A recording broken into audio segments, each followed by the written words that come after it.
He's captured. Call the meeting to order. If the board members and guests would rise for the pledge, please. I pledge allegiance to the flag of the United States of America and to the republic for which it stands, one nation under God, indivisible, with liberty and justice for all. Raise your feet all, if you would please call roll. Certainly. Trustee Mohico, Here. trustee Coscarello, Present. trustee Brewer, Present. trustee Bowen, Here. treasurer Fido is here. Madam Clerk, Here. you have a quorum. Thank you. Under our presentations, I call on trustee Mohica to do the Veterans Day resolution. Thank you. Charter Township of Delta Resolution of Recognition of Veterans Day 2024. Whereas Delta Township recognizes the immeasurable bravery, dedication, and sacrifices made by the nearly 2,800 veterans who reside in our community. And whereas local veterans have fought on behalf of their country in every major conflict the United States has engaged in since the Civil War, which Michigan provided the greatest number of people per capita to the Union forces. And whereas the selfless service and unwavering commitment exhibited by these veterans have played a pivotal role in upholding the values of freedom and security cherished by the people of our community and the entire nation. And whereas the veterans that reside in our township represent a diverse tapestry of individuals uniting under the common purpose of protecting our country's freedoms. And whereas on the solemn occasion of Veterans Day, the Delta Township Board pays tribute to the valiant individuals who have served in the United States Armed Forces, displaying extraordinary courage in defense of our nation and its principles. And whereas these esteemed veterans have demonstrated resilience, fortitude, and sacrifice, often leaving behind their families and risking their lives in the name of duty, honor, and service to our great nation.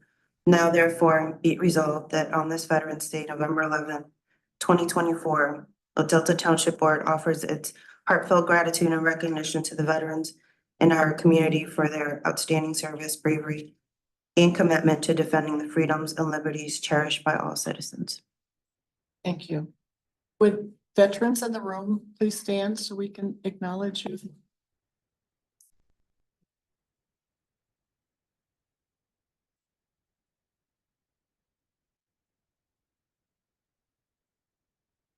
Thank you. Thank you. One item that's not on the agenda, but I'm doing it before we set and adjust the agenda. I would like to do an acknowledgement of staff and the campaign, the precinct chairs.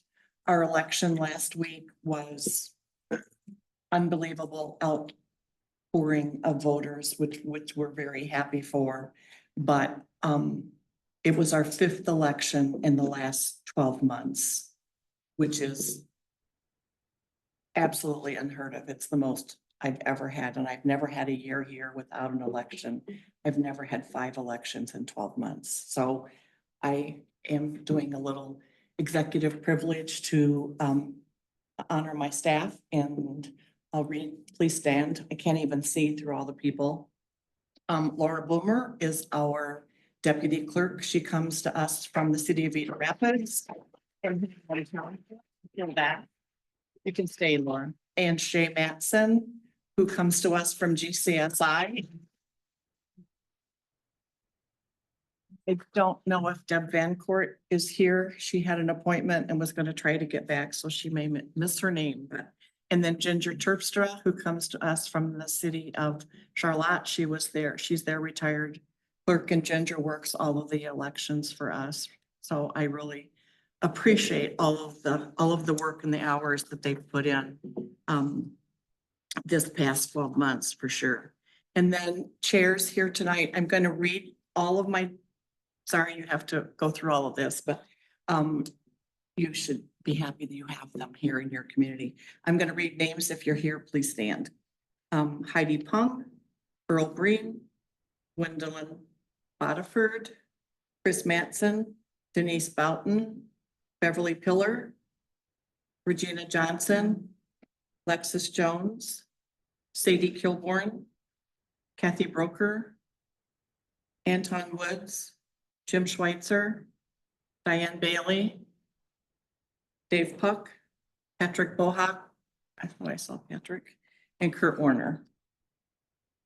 Of these 15 people, 8 of them have been with the township before I came on as clerk, and they've been with us that many years, and we really appreciate all of their knowledge and their time and effort coming into helping us. We could not do this election without you, and I thank you.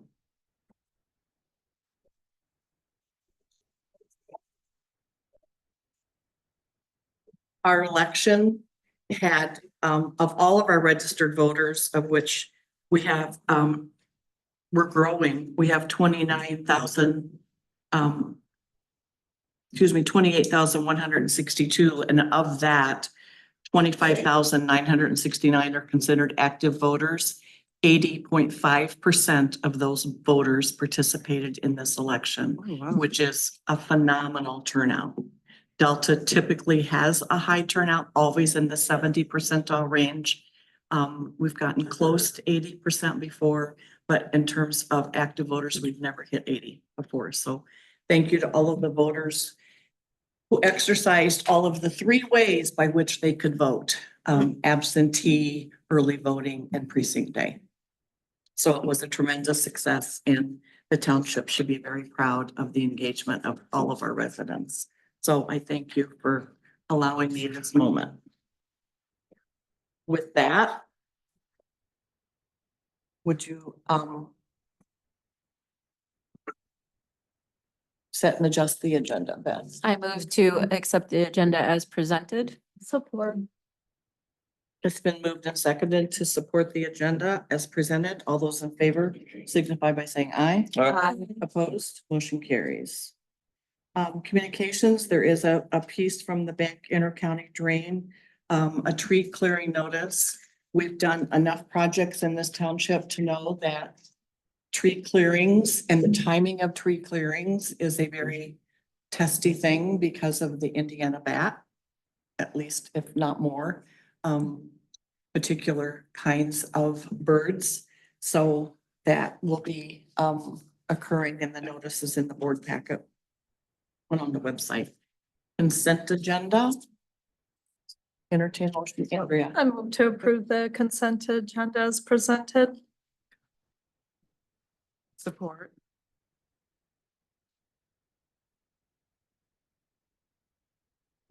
It's been moved and seconded to support the accepted consent agenda as presented. Will you call roll, please? And then I'll go back to public comment. Trustee Coscarello, Yes. trustee Brewer, Yes. trustee Bowman, Yes. trustee Mohica, Yes. treasurer Fidoza, yes, clerk Clark. Yes. Got majority. Okay, with that, public comment, for anyone who wants to speak to an item on the agenda or an item in general, please limit your comments to 3 minutes. And if you would like to speak, feel free to approach the mic.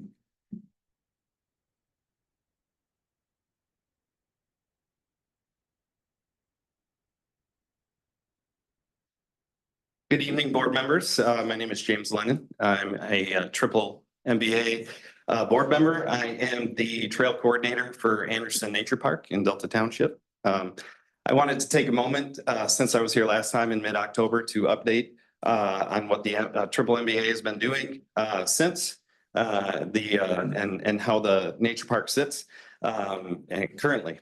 I promise I won't talk for 10 minutes like I think I did last time. So Currently, as of mid-October, the triple MBA had already shut down a problematic trail portion that we understand is possibly spurring on the events of the evening and the conversation that we're going to have this evening. That trail system, that trail segment is still shut down. It is leafed over. It has been unused since mid-October, actually a few weeks prior to that.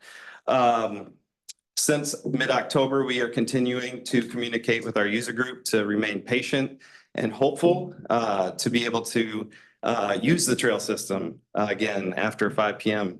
We currently, it is only 6:10 and we would not be able to go hike, run, or ride a bike currently at Anderson Nature Park. So we would love to get back to that point and hope that the board will entertain an opportunity for discussion about open close hours or quiet time hours, something like a 7 a.m. to 10 p.m., 7 a.m. to 9 p.m., something of that nature. We believe as a triple MBA, we have been friendly neighbors, good stewards of the land at Anderson. We recognize it for the gem that it is. Trail runners, hikers, mountain bikers, we love it. We hope that more people in Delta Township have an opportunity to see it. But we also just really want to communicate that the use of that trail system doesn't have to end at 5 p.m. this time of year, that it can have activity for physical fitness, for mental health, for whatever anyone needs out there in the park that is legal, that they have an opportunity to do that at Anderson Nature Park here in Delta Township. So we hope that you as a board entertain that opportunity, that possibility to continue to grow Anderson Nature Park, to really make it a destination trail that we think that it can be. In mid-Michigan, not just Delta Township, we really have a gem out there for our trail runners and our mountain bikers and hikers. And so we hope we hope that you take that up tonight, that we look at some quiet time hours and move forward in that way. So thank you for your time. Thank you.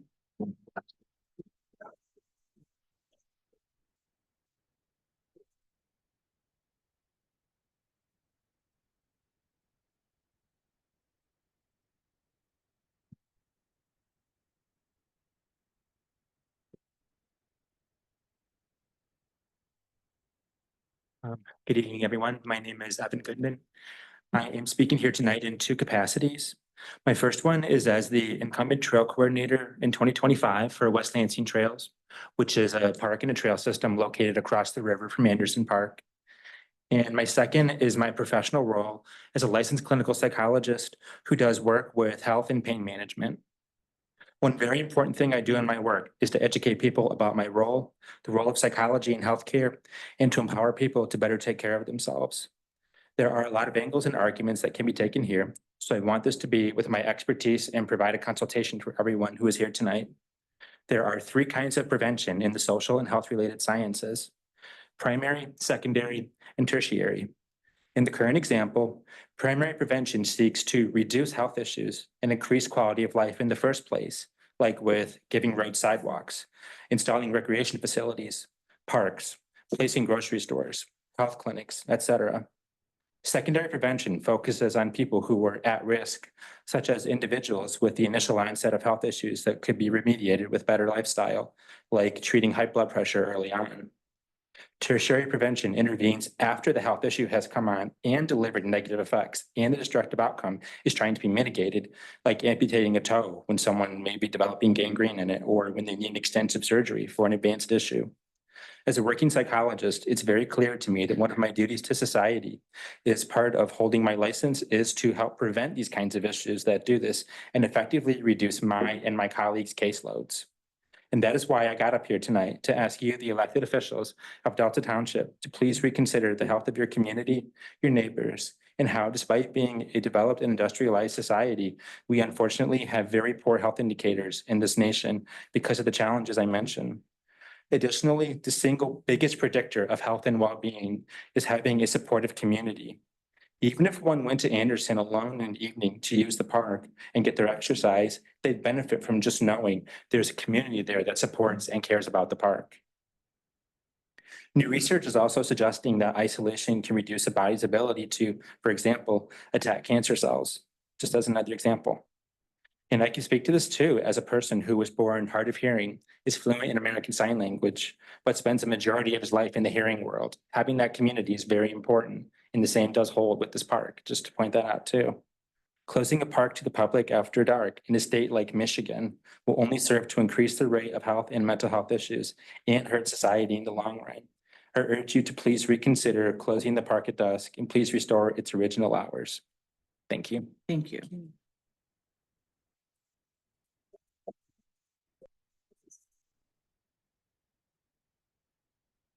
Thanks for allowing us to speak this evening. I'm Ann Grufert. I'm a resident of Ingham County.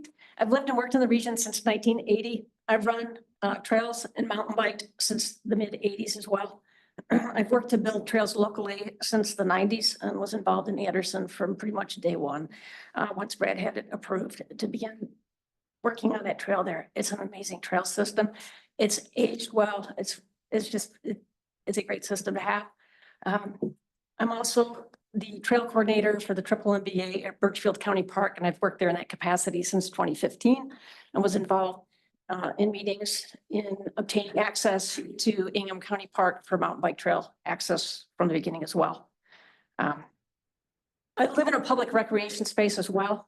I have a river in the backyard of my home. I expect to see people kayaking, canoeing, and fishing out there, and I'm very happy when I do. If one lives adjacent to a public park space, they should expect that they're going to see users recreating and enjoying a public resource. I'm speaking this evening as the president of the Mid-Michigan Mountain Biking Association. As an organization, I believe we've been good stewards of Anderson Park. And as with the other trails that we work on and maintain in the community, we've developed a no-cost asset for the residents of Delta Township. It's also an asset for the surrounding communities, and it provides a magnet for people who are looking for a good place to live. And I think what you have in Delta Township is a testament to that. It's a public health and fitness benefit for all. As a survey that you've conducted yourselves, some of those survey notes of items that were important to your residents were walking and jogging trails and biking at 65 and 40% respectively. The top ranked needed items in that survey were walking and nature trails at 53% and biking at 49%. That's half your residents. This is a clear mandate about the need for these, and Anderson Park delivers these amenities. I believe we're in a little bit of an unusual situation with this whole after dusk item because it had not been posted at the park. I don't believe since the beginning that it was closed at dusk. A review of the website is clear that the bulk of the parks in Delta Township do close at dusk. So that brings us here today. The need for these amenities, the trails, the recreation, the use for them, it doesn't end when the sun goes down. As James pointed out, it's dark out. We live in a part of the country where it's dark after work, at least 4 months of the year. If safety is a concern for both runners and cyclists, and I do both, we have lights. I'm not going to turn this on because you'll have a little trouble seeing. It's very directional. It's bright. It provides safety for us. We can see where we're going. People who are out there running or riding use these.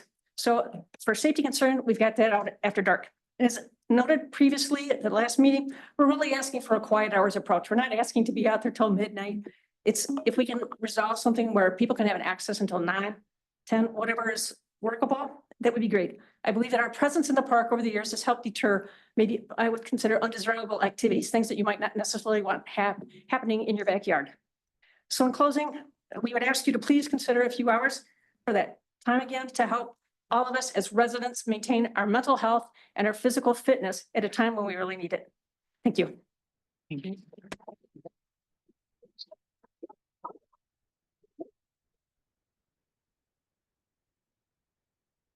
Anyone else?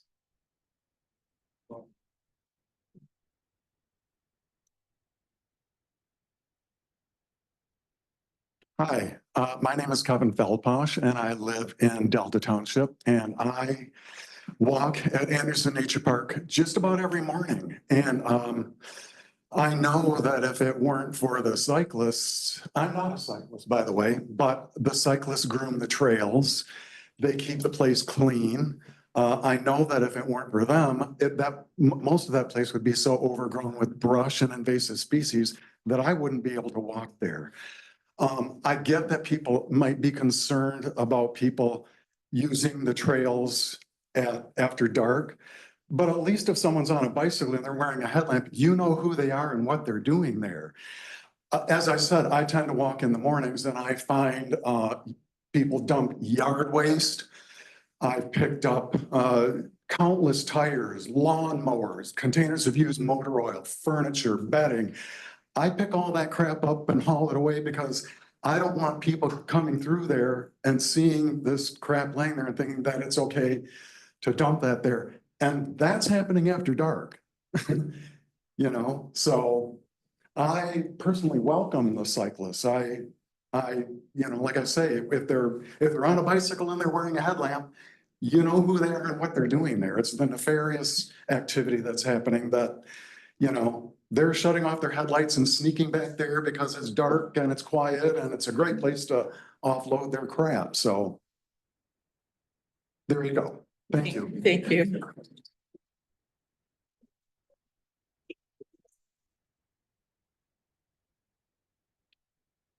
Thank you all. This is a discussion item under the consent agenda, so, under the, committee of the whole agenda, so there will be more, discussions as we progress. Thank you. New items of business, we have a rezoning.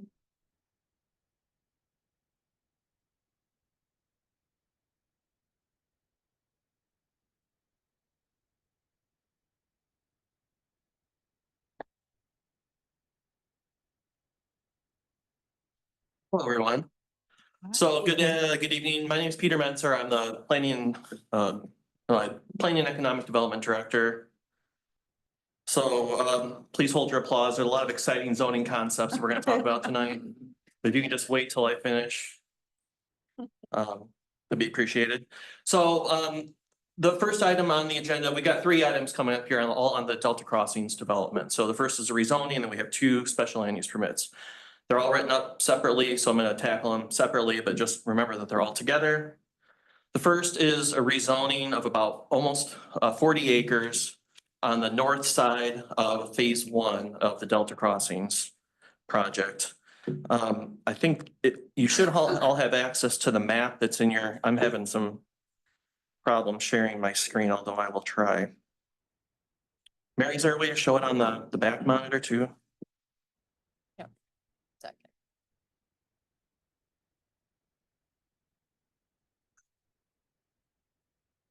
Because for the rezoning, this is probably the best plan to see.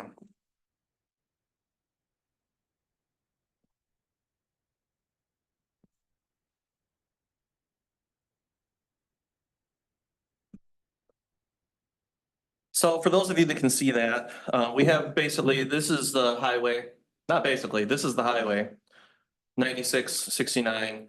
We have West Saginaw that goes east-west. Phase 1 of Delta Crossings is in the along Saginaw Highway here. We basically have phase 1, phase 2, so the BJ's, the Hobby Lobby, for example, phase 1. There's an area proposed for rezoning to facilitate future development of the site. And it's all in this shaded area here. So it's a mix of green. It's all this shaded area.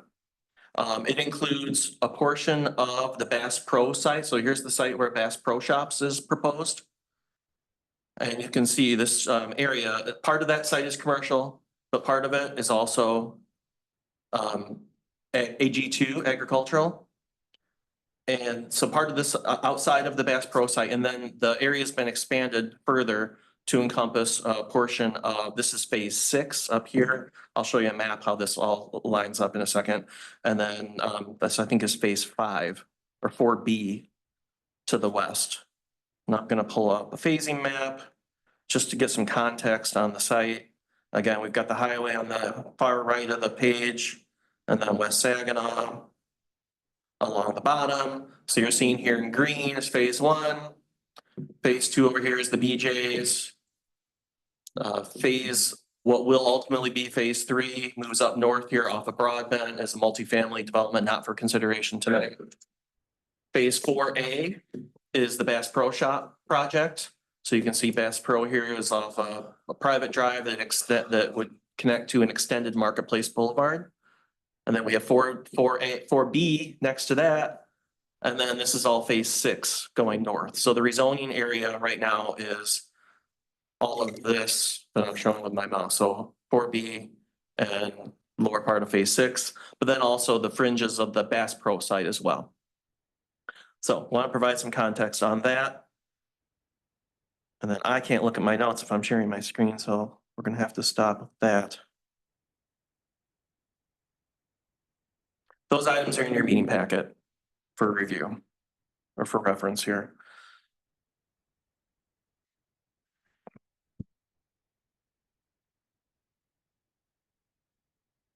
Sorry, I mean, unstable internet connection speaks to That's all right. the state of me, I guess. So, okay, so that's the area. It's almost 40 acres and it's surrounding that site, kind of where we're going, where the area is proposed right now. The planning commission did have a public hearing on this, on the rezoning portion of this on October 14th. They recommended approval. The reasons that they cited are listed in your staff memo. So there are 5 different reasons. And, right now, the same, we have a motion in your meeting packet. I'm reusing those same reasons for approval for the rezoning. So if this were approved, it would go from AG2 to commercial. It would facilitate not just the Bass Pro site, but potentially future other phases that you have not seen yet of this development. So I'm here to answer questions about this. The ownership team from Delta Crossings is here this evening that can answer questions, and I'll happily kind of punt to them if I need to. But just let me know if you have any questions about this. Anyone have questions for Peter? Donna? Peter, how many more rezoning requirements are needed for this total build out of Delta Crossings? Good question. The zoning is in place for, if this were approved, we would have, this would cover the Bass Pro Shop. It would cover any potential, and again, how exactly this development plays out from here, I don't know, and I'm not sure the ownership team knows exactly kind of where it's all gonna go, but this rezoning would cover the commercial component, if there is one in phase 6, it would cover Bass Pro, it would cover phase 4B, and that should be it. So the other areas of the site have already have the appropriate zoning for development, at least in my kind of cursory look at it. Even north of this current rezoning Yeah, request? so north of this, the only thing they might do, it would be ask for a higher density residential district, but I haven't seen conceptual plans for phase 6. Okay, thank you. And phase 6 is north of It would be, Bass Pro? yeah, it would be the parcel that goes all the way up then, or areas of the site that go all the way up to Willow Highway. And there's no timeline for these future phases yet outside of this current phase 4A, which is the Bass Pro. Beth? Are the owners who are here this evening the same who own the property where the abandoned at-home store would have been? They, I believe those are site condos now, right?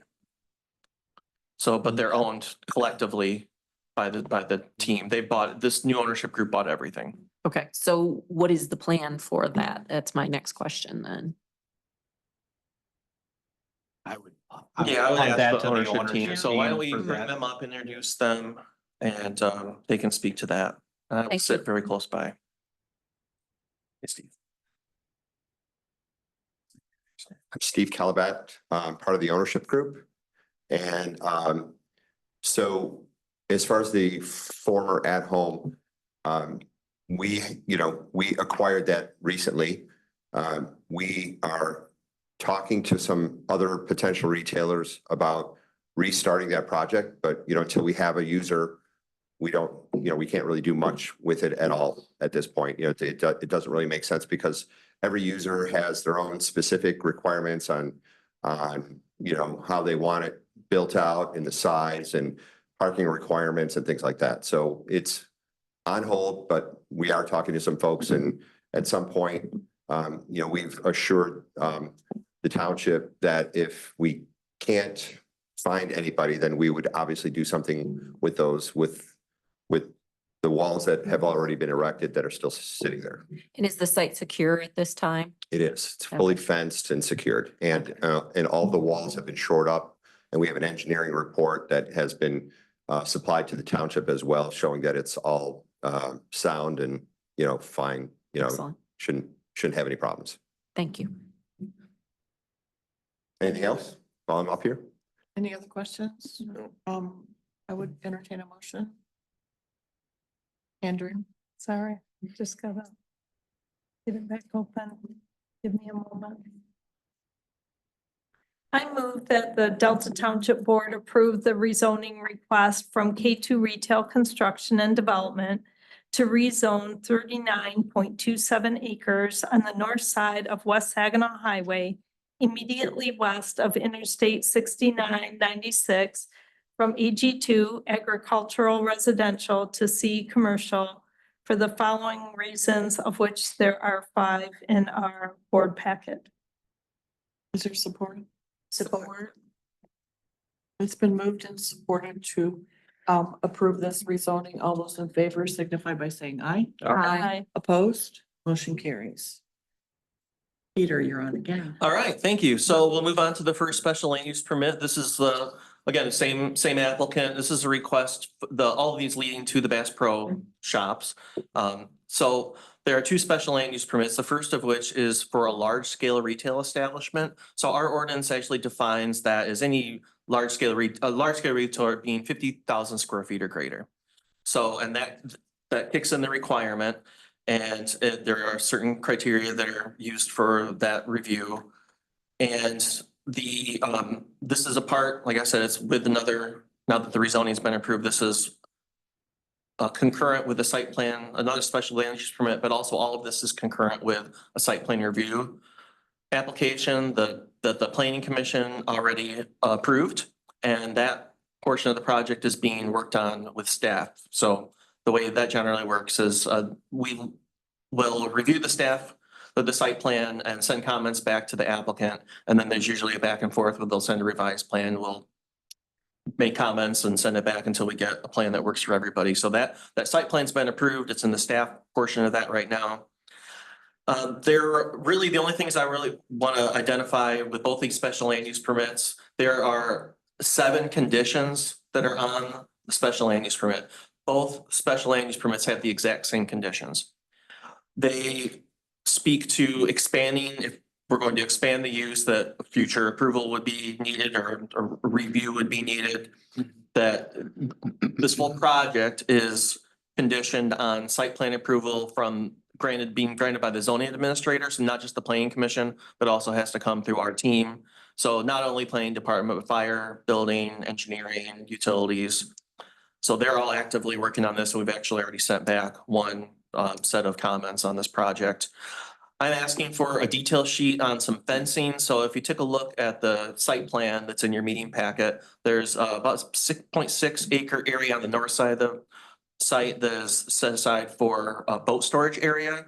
I'm told that those are for sail boats and it's storage for the store. And it's not disassembled boats, or I don't know what all that would be, but really it's just extra inventory for the store. So that's going to be back there. What I've asked for is a detail on that fencing. We have a requirement in our ordinance that it has to be at least 6 feet tall and it can't be wire or chain link. So we're looking for the applicant to provide something that provides screening that's of good, high quality commercial materials, that kind of thing. And another condition is if you're looking at the site plan, ultimately, you can walk from the sidewalk or pathway on West Saginaw up Marketplace Boulevard over to the front door of Bass Pro Shops. That's how the pedestrian connections are set up. There is a pathway that runs through the site up to the front door, and there are parking spaces along those areas. So we're requiring a condition that wheel stops be placed in those parking spaces to keep cars from infringing or going over the line. There is a curb there, but given the size of vehicles these days, I mean, it happens all the time where they park over, so we want to keep as much of that open as possible. And then if there are any outdoor displays or sales, that they have to, be limited to, they can't be in the parking lot, basically, they have to be in the area around the building.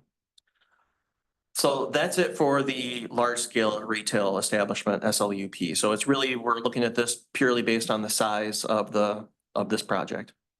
Peter, is there a base requirement for the storage area?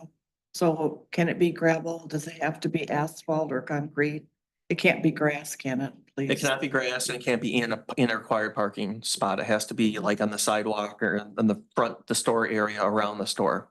Any seasonal stuff has to go out, come back in. But the boat storage, The boat storage is on the area in the back of the store. right, but what is the base? Oh, that could be on a gravel But can't be can't be grass. grass. Could be gravel, could be paving. Yes, okay. Sorry. Any other questions? Yeah, I am. Peter, you've mentioned the pathway. Yeah. I know that's, part of the subset of the requirements is non-motorized transportation for this development because it's part of the CIA containment area, but do we require bike racks so people want a bicycle, they can actually lock up their bicycles if they want to go to Bass Pro, for example? We do have a bicycle requirement, and there are bicycle parking area shown on the north side of the building. Yeah, okay, thank you. Yeah, there's a 20 by 22 area, 20 feet by 22 feet Yeah, area that's fine. with racks on the north side of Yeah. the building. Very good, thank you. Okay. Any other questions? Would anyone like to make a motion? Fonda? I move that the Delta Township Board approve the special land use permit request from K2 Retail Construction and Development to construct a large-scale retail establishment in the Delta Crossing development on the north side of West Saginaw Highway, immediately west of Interstate 6996, parcel number 040-009- 300-033-04 as described in case number PSL 2024-0012, subject to the 7 conditions listed below. Is there support? Support. It's been moved and supported to approve a special land use permit. All those in favor signify by saying aye. Aye. Opposed, motion carries. And one more. Okay, the last one is for the Bass Pro Shop. This is another special land use permit. The Bass Pro Shop provides boat service and repair and all of the things that you can do to boats. They have 3 bays, just like an oil change facility has bays. And because of that, because they provide this service, the review is needed for the special land use permit. Our team has been looking at the site, and part of this, as part of the site plan, ensuring that it has the proper infrastructure to separate, like an oil grease separator that has to be installed with these types of things. And then the ordinance, this is a non-traditional kind of aspect. We normally would see these as part of a vehicle, like a motor vehicle repair. So since these are boats, it's a little bit different, but then there's no outdoor storage or anything of the boats that are inoperable or being worked on at the time. So we have this queued up with the same conditions as the other special land use permit. Planning Commission recommended approval of this one as well. So for your consideration is this other special land use permit specific to the boat repair and service aspect of the Bass Pro Shops store. I should probably know the answer to this question, but maybe Chief can answer it. So they're like, they'd have some of the same requirements as an oil change facility. Who inspects those to make sure that that's the proper storage and disposal of the oil? Who does that? Is it the DEQ? You know, Chief? Eagle. Okay. Okay, So it's a combination. It would be utilities and engineering. And then I think the State Department is Eagle that would look at that, Oh, yeah, it's not DEQ anymore, sorry. right? Showing my age. So we would make sure it's working in place to start, I think from there to ensure that it's working or that oil, like on a day-to-day operational basis would be a State Department. Unless we're, if something came our way, we would certainly share that with whomever it was appropriate. Thank you. Any, Fonda? Just a question. I am not a boater. Sorry, I barely drive a car. But I'm just wondering, are there batteries used as opposed to gas? And if so, is there a charging station? Come on up. Yeah, if you're gonna talk. Steve Calabat here again. I'm honestly, I have no idea. Do you mean for a boat to run? Yes. On a battery instead of Yes. a? I know that those exist. oil. I don't know whether they're dealers for that and whether they service them. I have no idea. So, Well, I think the better part of the question was, will there be a charging station there? But you probably wouldn't have that if there's no need. right, well, If Yeah, there's gas nothing is needed. external that Yeah. we see, so there may be something inside. We can ask the corporate team and get back to you. Thank you. Any other questions? Anyone ready for a motion? Did you say yes? I'll make a motion. Go ahead. Okay. I move that the Township Board approve a special land use permit request from K2 Retail Construction Development to establish a vehicle repair and vehicle service sales facility within a retail building of the Delta Crossings Development on the north side of West Saginaw Highway, immediately west of Interstate 6996, parcel number 040009300003304, as described in case number PSL 2024-0013, with the conditions that are following has been explained by our planning director. Support.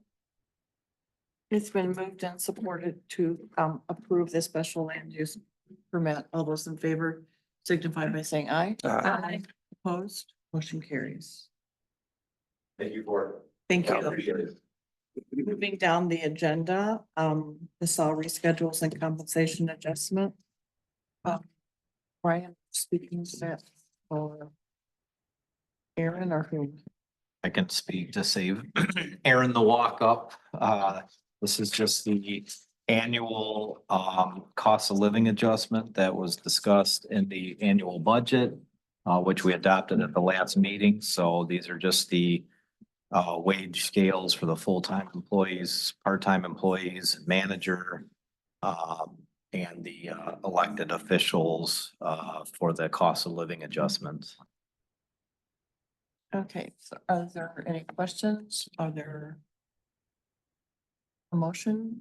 Well, I have a comment. That's why I asked.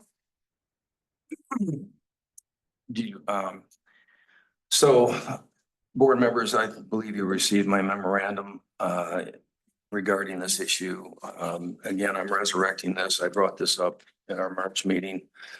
And for the benefit of the audience, the concern I have is there's a couple positions on the board that I feel that it's very obvious that the salaries are not in line with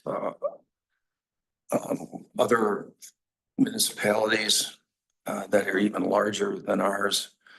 And so I said I would bring this issue back up at this time because I didn't feel that we should reduce a sitting member's salary who may be reelected. But I do have a problem of continuing to have cost of living allowances that compound and exacerbate the problem. And there was the issue of where you have a gap where you compound a salary by a same percentage amount, but the dollars increase exponentially. So that it's very aggressive in nature.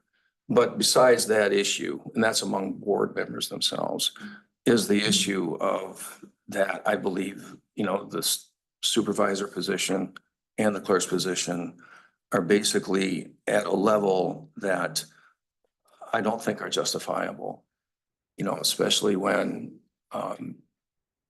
the Meridian Township clerk makes $10,000 less than our Delta Township clerk.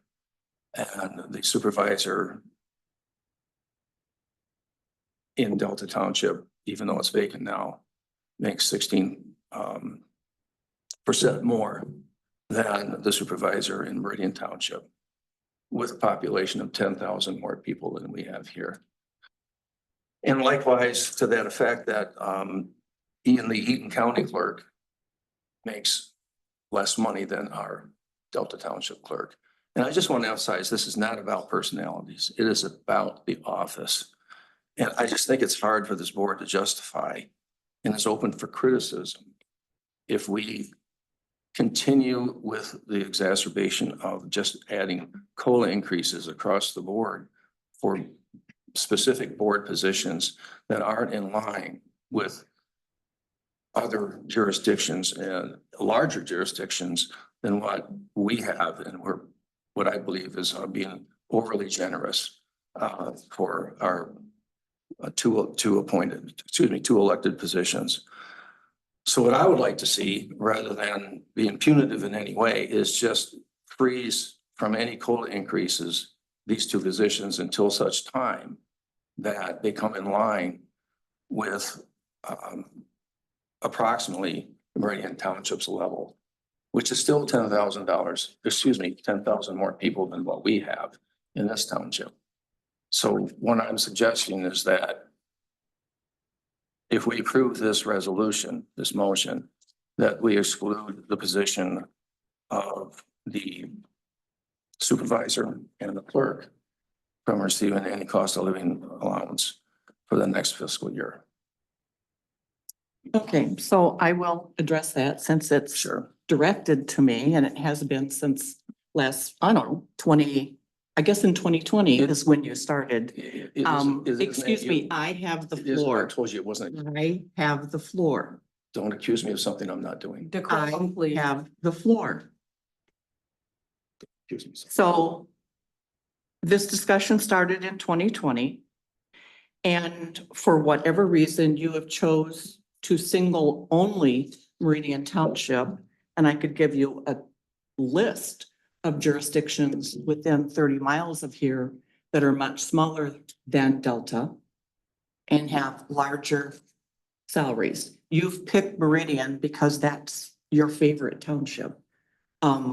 You have ignored the fact that our trustees make more than Meridian Township trustees, but that's not been put on the table. So I'm not really clear your intent other than to, in an industry that has over 100 openings in the state of Michigan unfilled, that you choose to decide that my salary is too high for what I do. So I would like to share with the board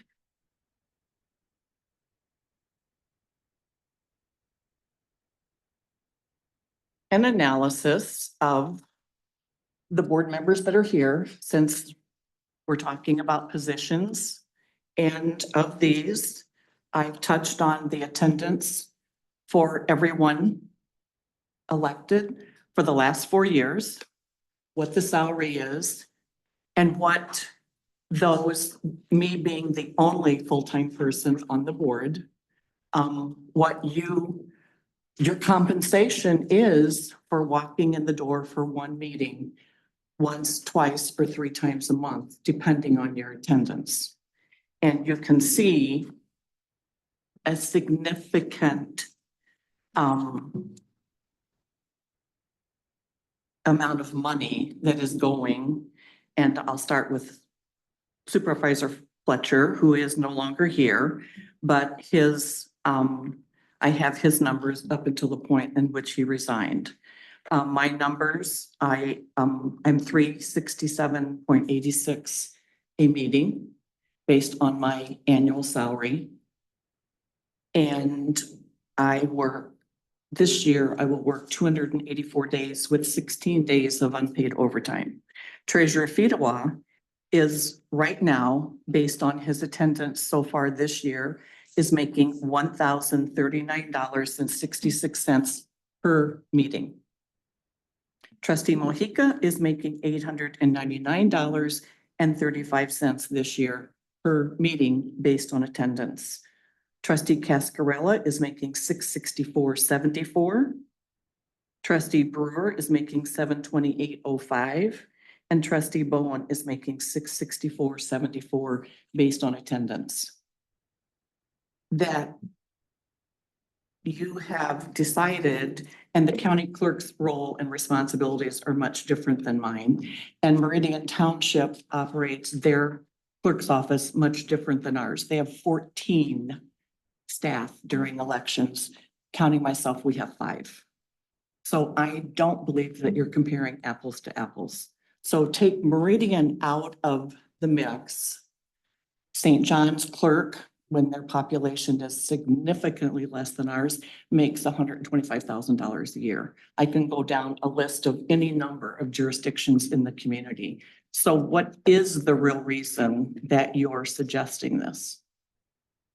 Do I have the floor? You do. Well, first of all, this is nothing personal, even though I think you're trying to make it personal. So, I don't think this is a comparable at all. I mean, if you want to do this, then why don't you do this with the other jurisdictions that you're making reference to? Why don't you dig in and find out, if this is going to be a per diem basis, then let's do that analysis for I'm the not other saying it's jurisdictions per as well. diem. Well, it's per meeting. What you're saying is a salary. per I'm meeting. showing a comparable. You're objecting to my salary. I'm showing a comparable. What I am saying is that you can pick this sort of measure if you want. But I would argue that this isn't really a measure as compared to other jurisdictions, what I have tried to portray here. Okay, so, and I would say this. We run for office because we elect to run for the office. Mhm. It is our choice to do so. Correct. Okay.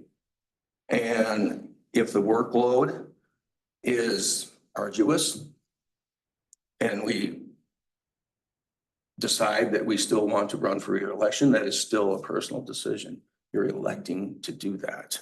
I'm not saying it's arduous. Do I have the floor now? Or not? Sure. Okay, so again, this isn't personal, but I just find it hard to justify that. And I know where this started. This started when we had frozen our salaries during the Great Recession. And then there was a big bump up to make up for the lack of any adjustments in those years that we had. And there was quite a large adjustment for the clerk's salary at the time. And that compounding has continued with every cost of living adjustment. And so if you have a gap starting from 2012 and you compound a larger salary with a smaller salary, it's not just, the percentage is equal, but the dollars continue to grow. And they just don't grow between the board members themselves, but they also grow with like jurisdictions, the other clerks of the 30-mile radius that you talk about, right? So I don't think this is a fair analysis. If we want to talk about having a per diem salary, and that would include the clerk as well, we can have that discussion. But what's before us now is a cost of living adjustment, 3% for our staff and 3% for the board members. And I have pointed out back in March, as I'm pointing out again today, that I think it's hard to justify for this board to sit there and have our clerk make as much as she will, and she is already, in comparison to the 2 jurisdictions that I just referenced. Anyone else? Andrea? Yes, thank you. So a couple thoughts. Treasurer Feedwell mentioned that the salary adjustment came post recession. Please, someone correct me if I'm wrong. Was that 2016? 2012? Something, And I I don't think it know. was, I think it was if any of the 2016. Members of the board, It was current members were on the board when that adjustment was made. I'm assuming then all three of you were. Correct. Okay. And I don't know, I'm sure there was a robust discussion at that time. I don't know if that was a unanimous decision or not when those adjustments were made. And I think that's I think it'll be helpful to understand where the board was then. The one point I do want to make, and I made this comment when we had this discussion initially.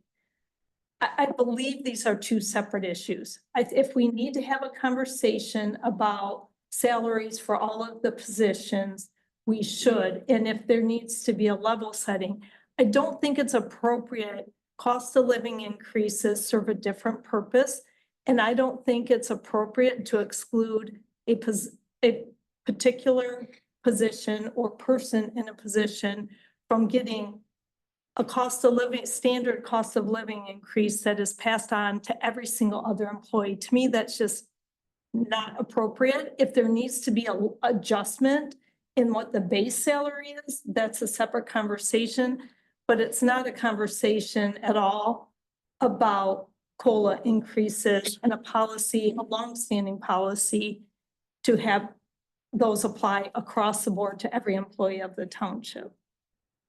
I just think they're two separate issues that we should discuss, and it shouldn't be using a cost of living increase to address a base salary issue. That's my personal opinion.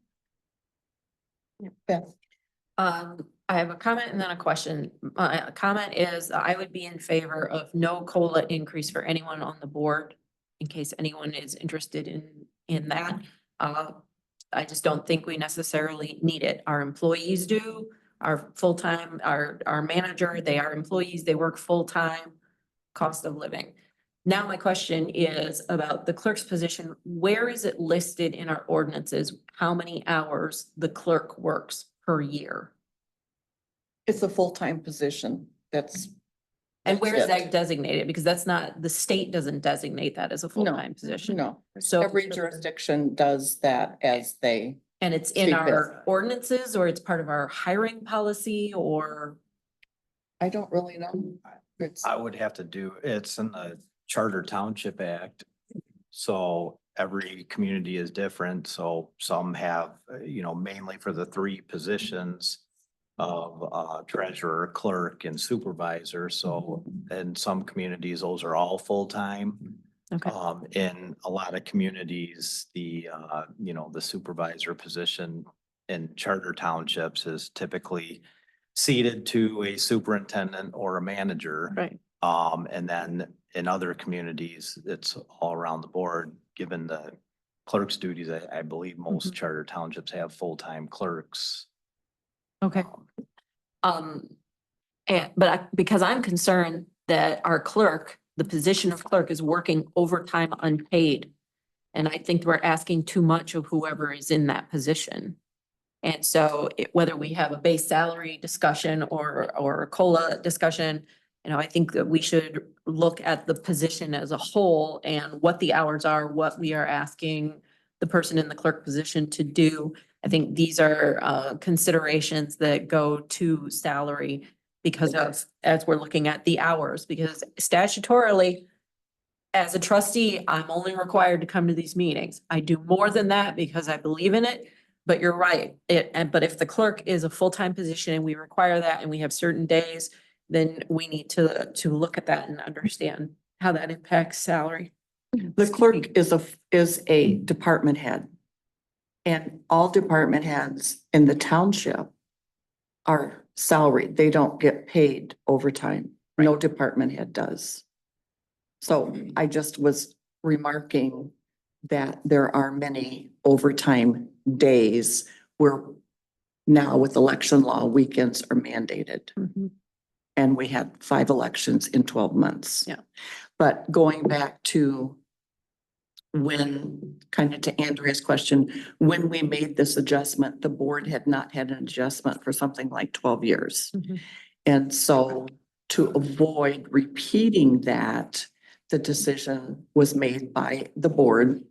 The three of us were on the board and it was a unanimous vote that we would do COLAs to avoid having the 30-some% gap that we had.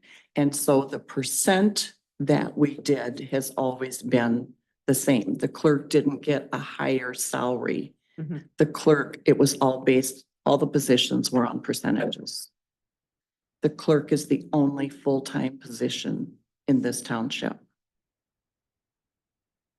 Wanda, did you have a question? You were reading my mind. I hadn't raised my hand yet. I thought I saw you before. No, you were just looking at my thoughts, I think. I think, you mentioned, Mary, that there are other comparable areas that weren't mentioned. Well, I have a whole highlighted So list. I haven't seen that information.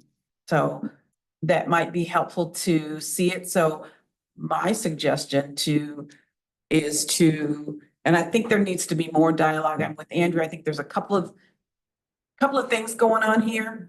I like Beth's idea too.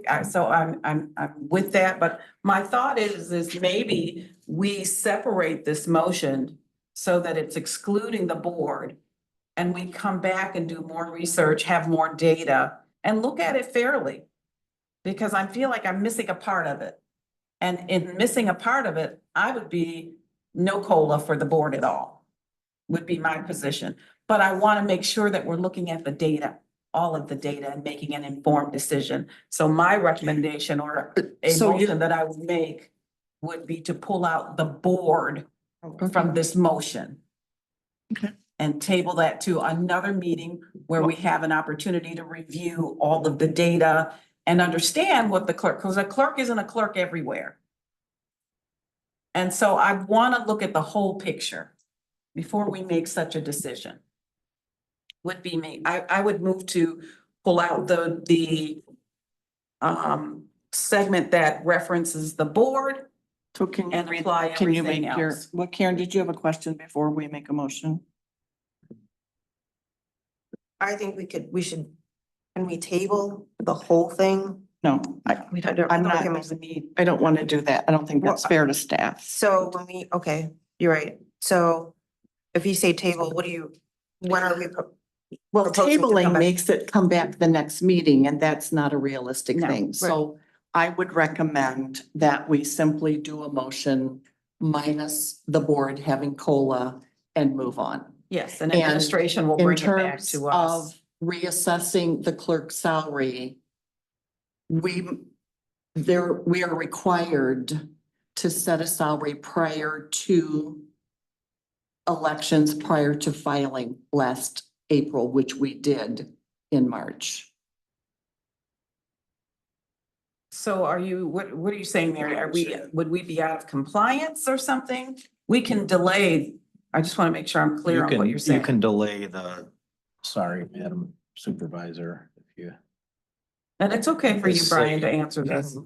You can table the motion on the COLA.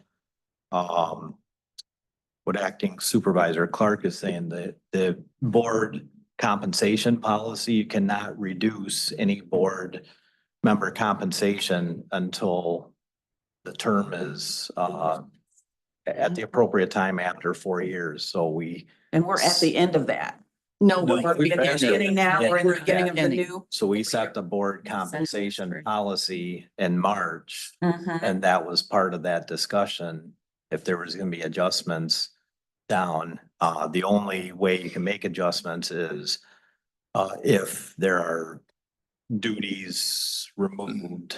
And I would have to get the exact language, which is very challenging to do for statutory.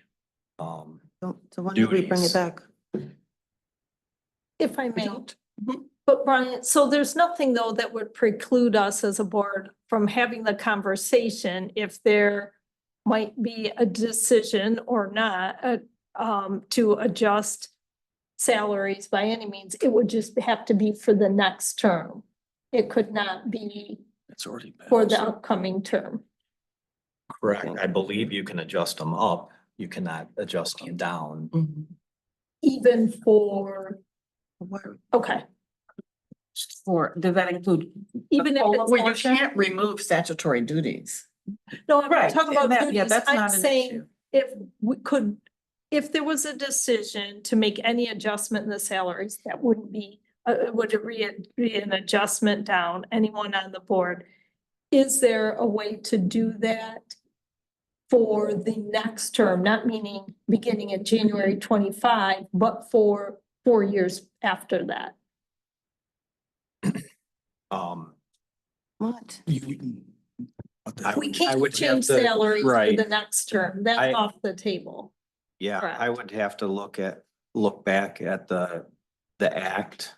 Cause I believe it gives you a time period towards the end of the term. So we always typically bring that up in the spring before the election. So I don't know if you were to do it now to take effect 4 years from now.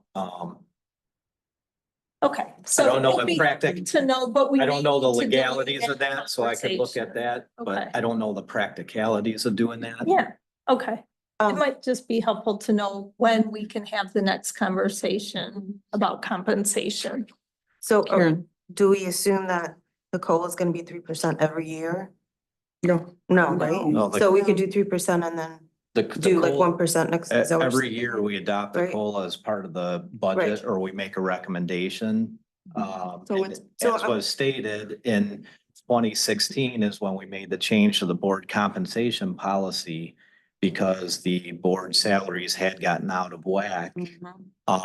So instead of putting board members in a difficult position to where you had to make an adjustment, the thinking was as part of the board compensation policy, we would include the COLA increase the same as full-time and part-time employees, to take any type of politics or anything out of it to make it just more scientific that this would be, they would be governed by the same compensation policy. So we, as part of the budget process, we make recommendations on the COLA, based on different factors, the the inflation, that type of thing. So if you remember the last 2 years, it's been a 5% increase to keep up with different CPI, social security.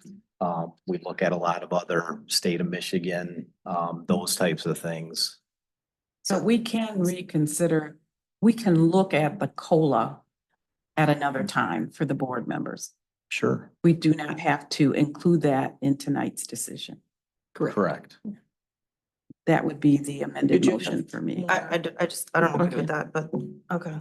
I move that the Delta Township Board approve adjusting the current full-time salary schedule wages by 3% to be effective January 1, 2025. And I further move that the Delta Township Board approve adjusting the current part-time salary schedule wages by 3% to be effective January 1, 2025.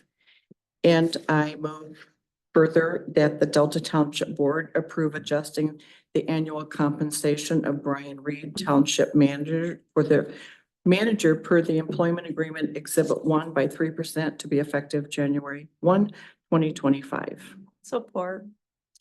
It's been moved and supported to approve the motion for full-time, part-time, and Manager Reed by 3%. All those in favor signify by saying aye. Aye. Opposed, motion carries.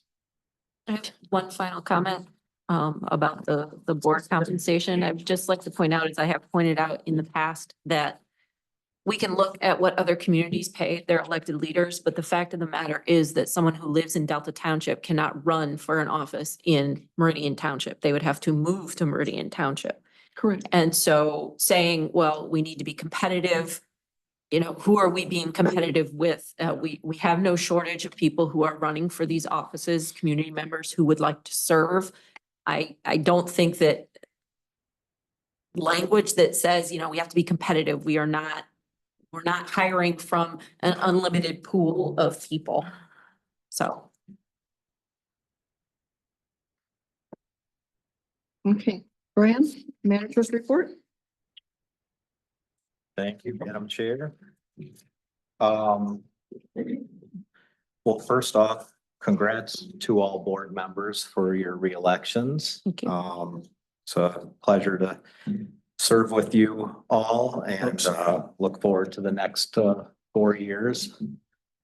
I just wanted to echo Mary's sentiment about the clerk's office staff, just getting to witness it firsthand through this year, 4 elections, but the 5 elections that are referenced and the increased responsibility of the early voting and absentee ballot processing throughout the thing. It is a very intense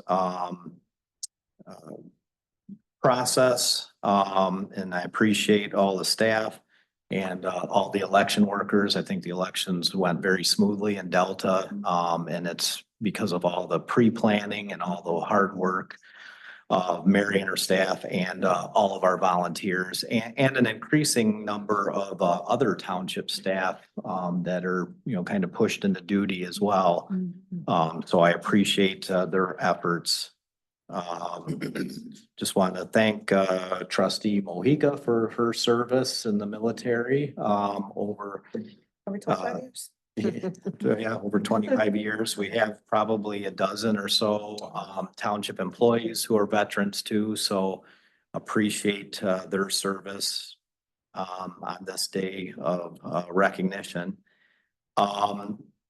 And just wanted to recognize a couple of our businesses that were recognized recently in the Regional Growth Awards for the Lansing Chamber, Midwest Press, and Amazon for their Land 2 facility. So those are 2 Delta businesses that were recognized regionally. And then also Capital Area Housing Partnerships was also recognized, who of course is a partner in our Chill Grant and our third-party administrator. So wanted to mention them. Just a reminder, community awards are Wednesday night. And then a couple project notes. We will be getting back to design work on the Colt Elementary Enrichment Center that hit pause for a while Waverly focused on their other projects to make sure that they could move, get those projects ready to move kids into so that we could move into the Colt. So that will be back into, we'll be back into meetings on design work on that. Also, St. Joe project is progressing. You notice that on the west side of Snow, there's a few gaps where there's guide wires. So they haven't been able to complete a couple portions of that pathway. It's our understanding Board of Water and Light has those easements figured out and will be out to move those guide wires hopefully soon. So that they can finish those gaps.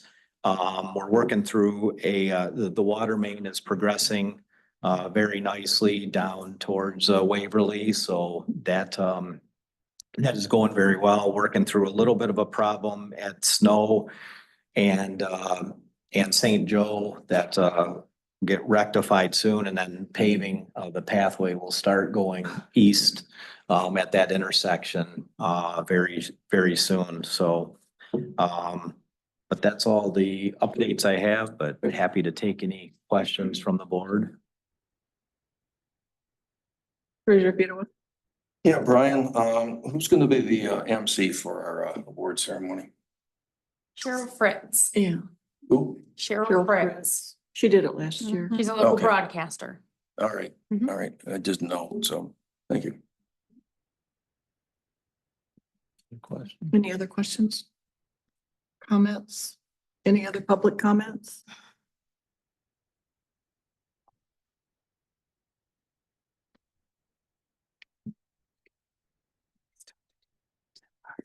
My name is David Howell. Live at 9487 Guinea Road, Delta Township.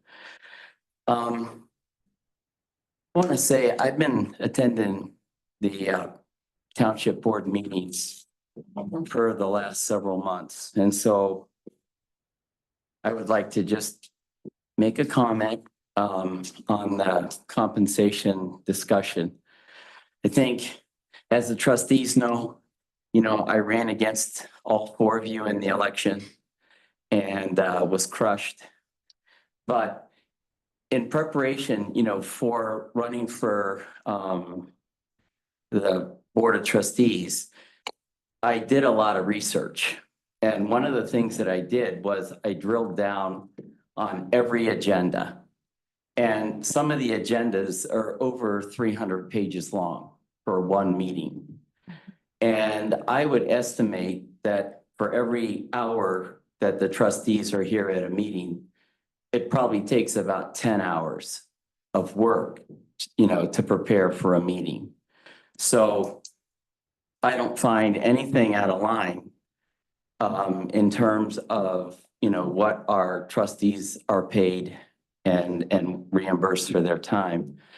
As far as the discussion about our clerk, I have a military background. I spent 32 years in the military. And the military always operates on merit. And in our clerk here, even though Mary is a Democrat, I'm a conservative Republican, we have a nugget in terms of our clerk. And other communities don't have a clerk like Mary. And even though I'm of the opposite political party, I stopped in today at her office. She got up, she answered my question, and she's always done that. She's always been, very helpful. But when I say, that we have a nugget here, Michigan's the past president of the Michigan Municipal Clerks Association. And how many clerks are in that organization? We have 1,200 members. So Mary was elected by 1,200 members statewide, and it was our clerk from Delta Township who was selected to be the leader of the Michigan Municipal Clerks Association. Mary's also, obviously, I don't agree with a lot of the, changes to our election law and, some of the changes to election integrity and whatnot. But Mary's held in such high esteem that she's on an advisory board to the Secretary of State from Delta Township. And Mary is also called upon many times by members of the legislature to testify on election law because Mary is considered an expert. So if you look at it just based on merit, Mary is head and shoulders, above any other clerk that we've ever had here in Delta Township. Thank you.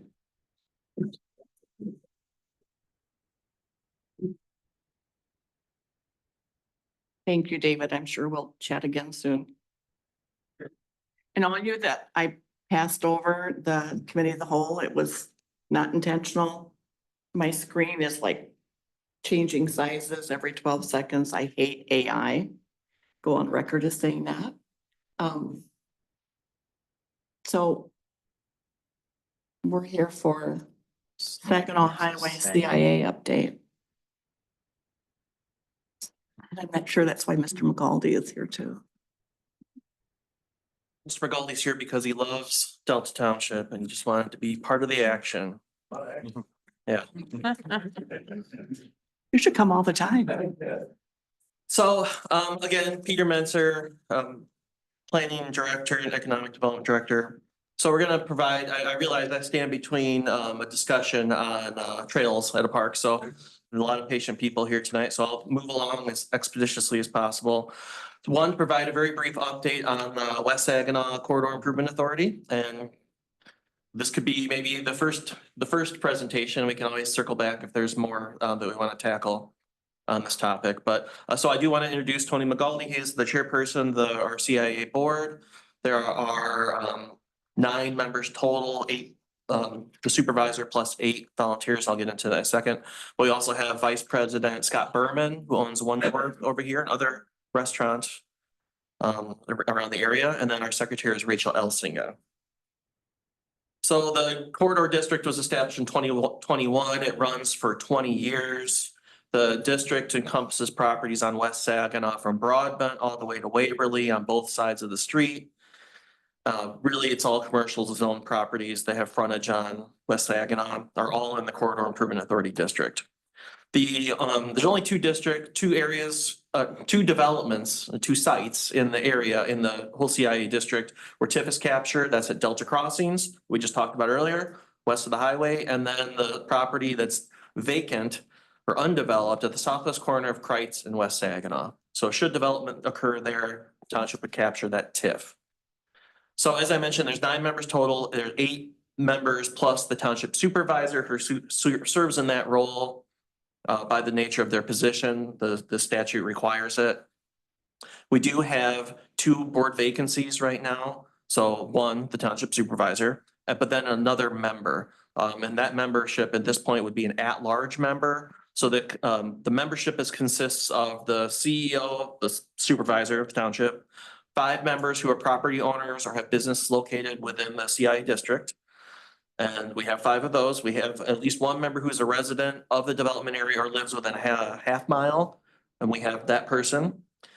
And then 2 members are at large. So they don't have any specific criteria. It could be anybody that's a township resident qualified to serve. And we have 1 of those, but the other position's vacant. So supervisor and then an at-large member, they're both vacant. Financing, the 2024 revenue for the CIA is almost $275,000. And the current fund balance is $309,000. And then that would be reduced. So we have a couple invoices that will, before the end of the year would be reduced by any invoices that are due. And then for 2025, the budgeted revenue is almost $280,000. The project that the CIA board has spent the most time talking about within the last few months that I'm going to spend the most time talking about right now. And I wasn't expecting such a large audience, not that we don't normally have people that tune in. So some of this stuff you're learning, you might hear about for the first time today, but just understand when I talk about this MDOT project, it's in the future and there's a lot to be discussed. Nothing's final. So keep that in mind as I talk about it. So MDOT has a project proposed. It's a roadway reconstruction project and installation of median on the west, basically for Interstate 96 and west to Broadbent. So that segment of the corridor. Like I said, we don't have all the information on that project, and I'm going to talk more in a minute about how, kind of what stage this is at. But generally, they're looking at reconstructing the road, installing a median at some points, reconfiguring maybe some driveways and lanes, but then also looking at the ingress and the egress of the highway interchange where people get on and off the highway. Anyone that's done that understands it's a challenging environment there. So MDOT has identified that this area is a project that they want to commit time and dollars to at some point in the future here, which we'll get into. So it's about 3,500 feet from interstate down to Broadbent. Recently, the CIA board, last summer they did a citizen survey. We got some general information about use of the corridor and kind of perceptions of the corridor. The CIA, when I say we, I'm speaking on behalf of the CIA board. They went through an RFP process to hire an engineering firm to advise and provide support to the CIA board in the ongoing discussions with MDOT. So the recognition is none of us are engineers. We don't know how to necessarily engage with MDOT. What's the best way to do that? Brought on a consultant. So ultimately went through the process, looked at a lot of proposals, interviewed a few of the firms, and settled on Benesh. They're an engineering firm in Meridian Township right now, and they have nationwide touch, as a lot of these companies do now, but they do have a local office in Meridian Township. So they're providing engineering peer review on the data, on the project, on the plans of the project, really anything related to this project. They are the township's hired expert to represent the township, to thoroughly vet everything that's going in, coming out of this process. We want to have that person in the room to tell us what's right and what's wrong. Maybe they should consider this. Maybe they're overemphasizing this, that kind of thing. So Benesh and their staff, they're working with the CIA board most recently on what are called value planning exercises. It's really kind of like similar to a SWOT analysis where you're looking at the project, people involved, to identify constraints, needs, and desires of the project area, and then identifying the owners, the users, and the stakeholders. So it's really a process intended to flesh all that out. Who are the people involved? What's everything that's going on here? What are the important factors? And that's gonna help us moving forward. So really was intended to ultimately identify opportunities for public improvements in this project area. So the thought being, while the road's torn up, what else can we do? What's within the budget? What's realistic? That kind of thing. So for example, and these are just some of the ideas that are starting to come out of this process, are like on-road, expanding the on-road pedestrian facility. So right now there are sidewalks along both sides of West Saginaw. The southern side is wider than the north. Is there an opportunity to widen that northern sidewalk? Is there an opportunity to connect, to expand that across the highway on the north side where we currently don't have any infrastructure for pedestrians, to have infrastructure there? I mean, you can cross on the south side, but not on the north side. Are there opportunities to install a mid-block pedestrian crossing? That's a big stretch of roadway. And it's wide, not only just long, but it's, if you've ever crossed the street, and thankfully, I mean, personally, I'm able-bodied, I'm able to get across, but it's, once that timer's going, it's a big distance in a short amount of time. So is there an opportunity, especially with the idea of the medians being installed, that there's a place for people to, like a point of respite halfway through? So those are the kinds of ideas, like what kind of infrastructure might there be opportunities to install or to do while this project's happening? Because there are efficiencies in a number of ways to do it while the project's happening. So right now, the MDOT project in general is, they've begun what's called early preliminary engineering. And they're ultimately going to be developing alternatives for review. And that's really where I think our consultant is going to do the bulk of or he's going to do the most work, is in what, again, I'm learning the MDOT process and the road construction process and all that, but what will come out of the discussions on this are multiple alternatives. And then they look at what are the benefits or detractors of different alternatives. Our consultant would then be in the room to say, hey, did you look at this? Could we modify this particular alternative to do this? I'm speaking very generally, but, and then they'll go through these alternatives before landing on the final design. Then the final design goes through the MDOT machine and gets produced and goes on to be constructed. So we're getting input at the right time in the process, so that when things move ahead in the future, we will have had our say and that we're involved along the way. The other big bulk of our time, and not so much the consultant, but of staff time, would be really expanding the footprint of the outreach efforts to ensure that everyone in that area, whether it's residents, businesses, they all could be potentially impacted, and I'm sure will be impacted by construction, all that. So making sure that all of those voices are heard and that we're reaching out to everyone, making sure everyone has all the right information. So MDOT had a kickoff meeting on that project this in end of October.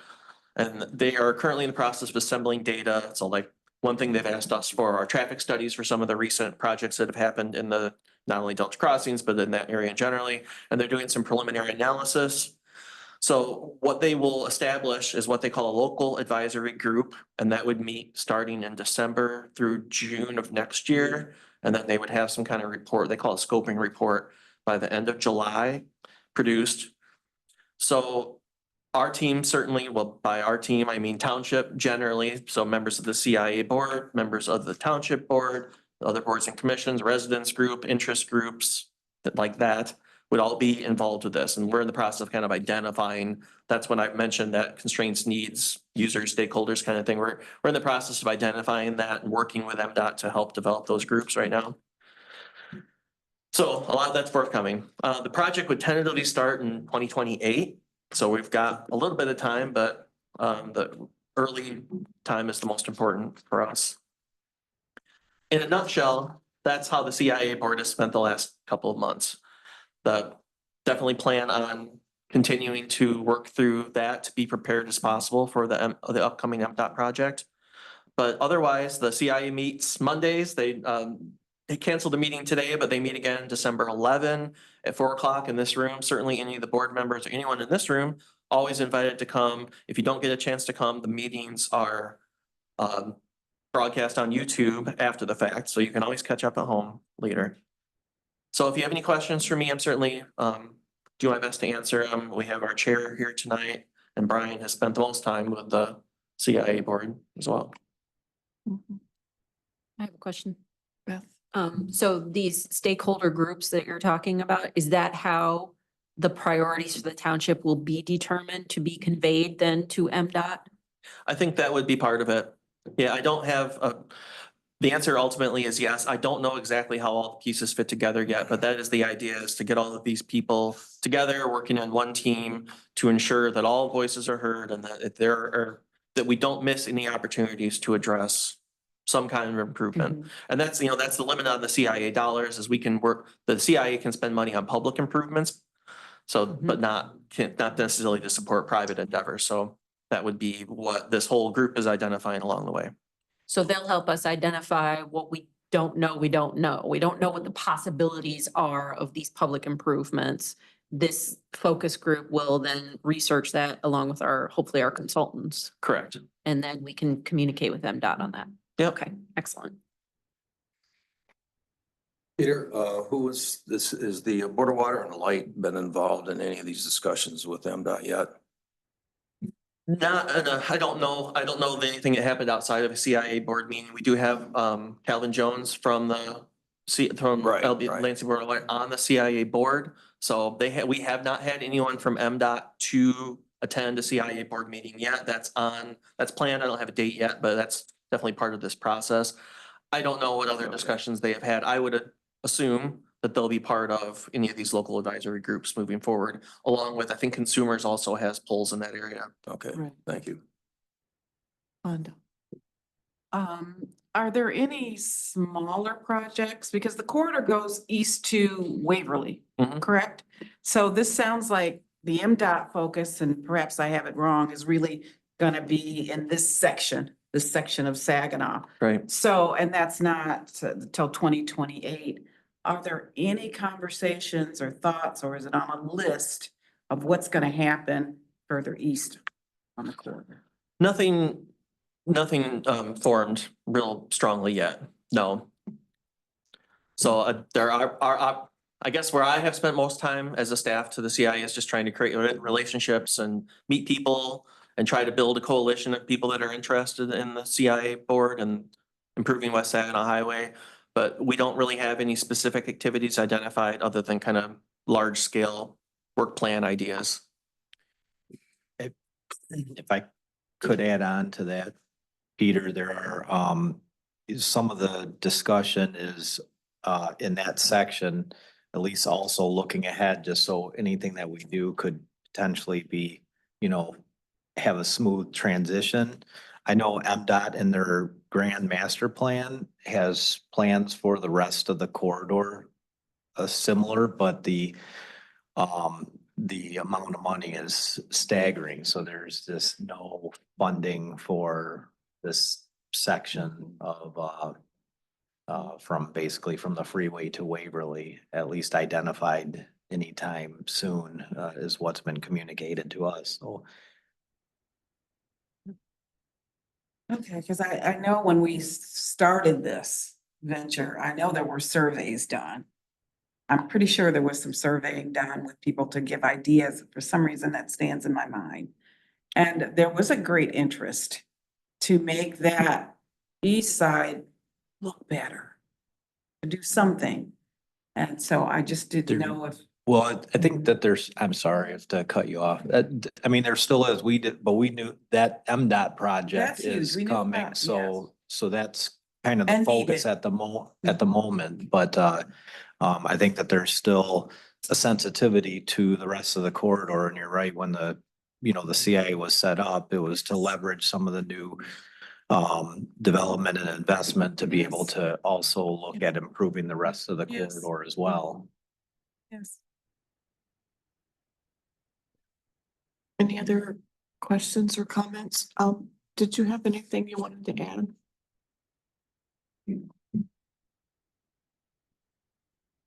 Thank you, Mary. Tony McGaldy, as Peter mentioned, thank you, Peter. I just want to add that over the last 3 years, we have just started this process. And, Fonda, the first part has been this piece around 96 to Broadbent. but you're spot on. There was a survey done. That was a lot of work that we did last year, so the community should have received a survey and we're taking all those points. And the idea is, as Brian mentioned, is to carry that all the way to Waverly at some point. But I think there's nothing really stopping us, and maybe we should put that as part of our 2025 plan, is to look at if there's spots, direct spots where we could have an impact sooner. Maybe there's a small little project. Definitely, I think we can definitely look at that closer in 25. Great, thank you. So, okay. Yep, thank you. Thank you. Okay, thank you. Thank you. Thank you. And now, what you all have been waiting for. Again, we're not used to having people here this late. It's good. The discussion for Anderson Park hours. And please remember, it's under committee of the whole, so no action can be taken. It is about a conversation and hearing and discussing some options, okay? Even Madam Supervisor and Board, I'd like to thank you for hanging on and certainly very thankful that you all stayed as well. I've been asked to share a little bit of the history of Anderson Park and our collaboration with the Mid-Michigan Bike Association. And if you have seen my presentation there, it was referred to as MMBA early on and MMBA later on. So intentionally, I kept it the way that I did in terms of looking back to learn a little. And I started in 2012 and had an opportunity to work with Brad Potter when he was leading the charges. But this relationship extends back to 2008.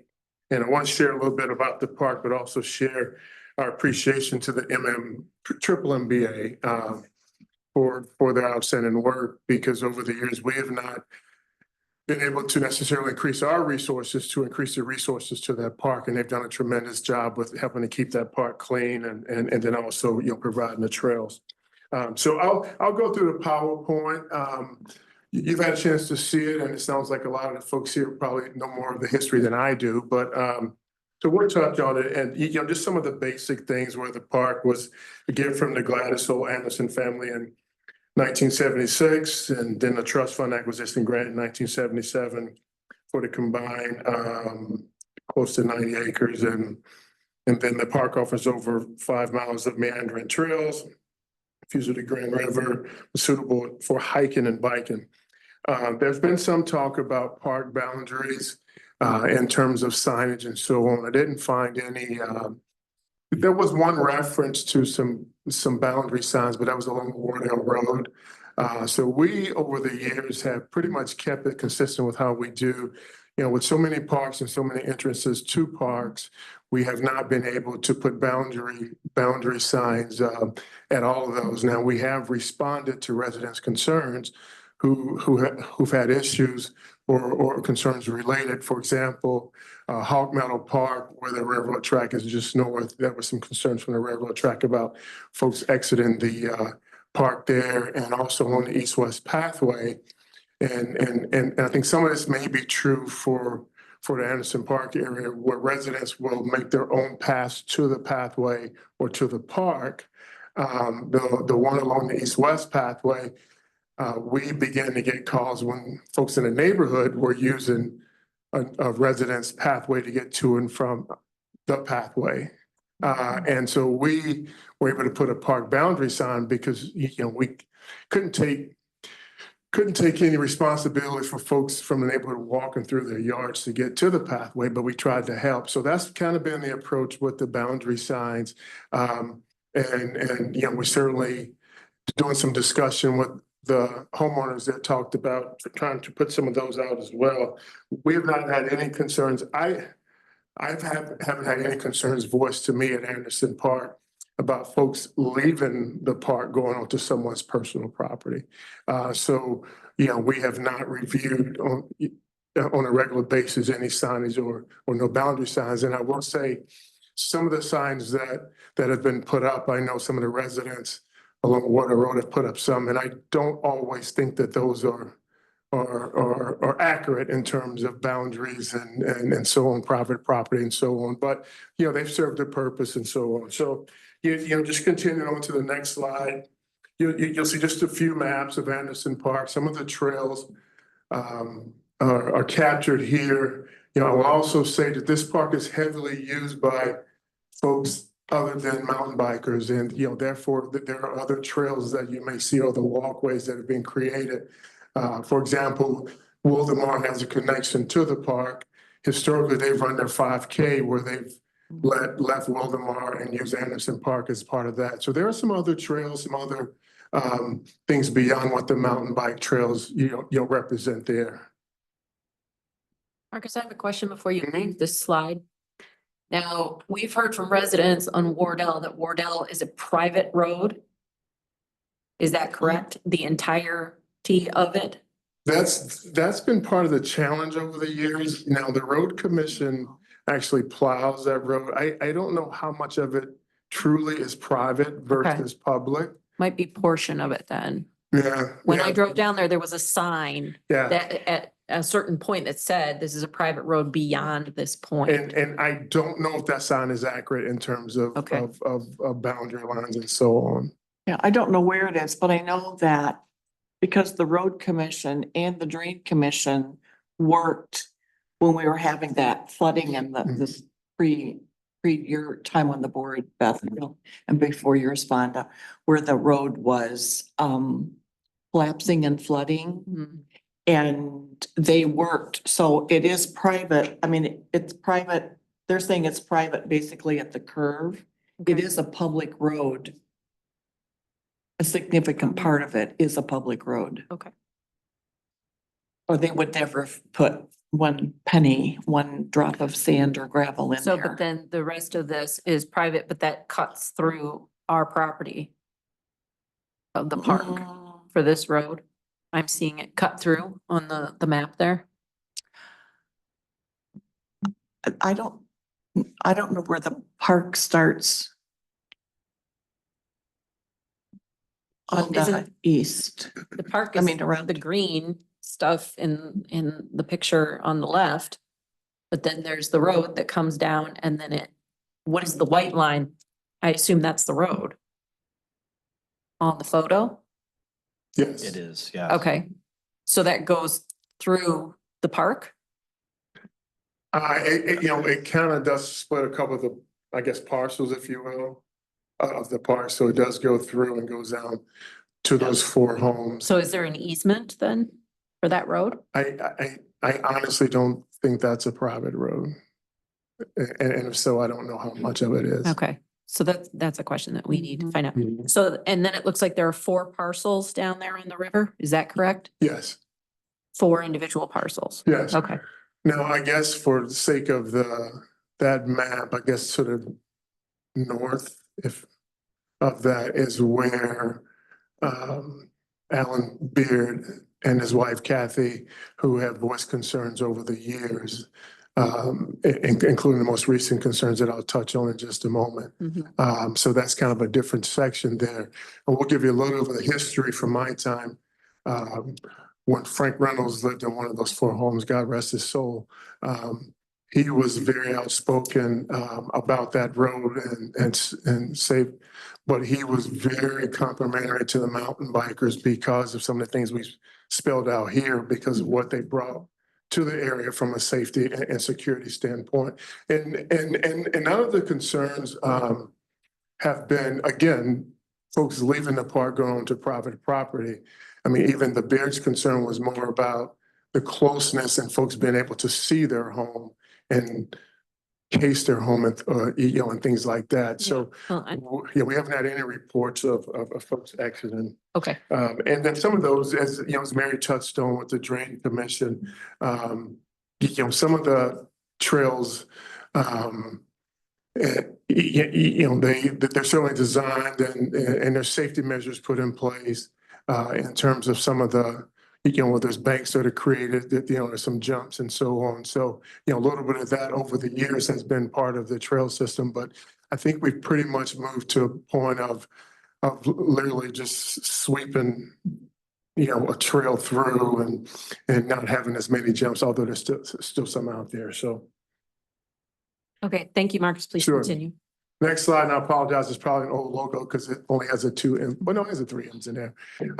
2008, there was some, obviously before my time, but conversations with the Parks Department as well as the Township Board, that a letter of understanding was created. And we can move on to the next slide. I mean, it just talks a little bit about, the agreement. Here's the understanding. Some of the things that were mentioned here, if you look down, you'll see that they do account for residents because there was questions that were received by the residents, and those were addressed through the Parks Department, possibly in a board meeting or possibly in a commission meeting.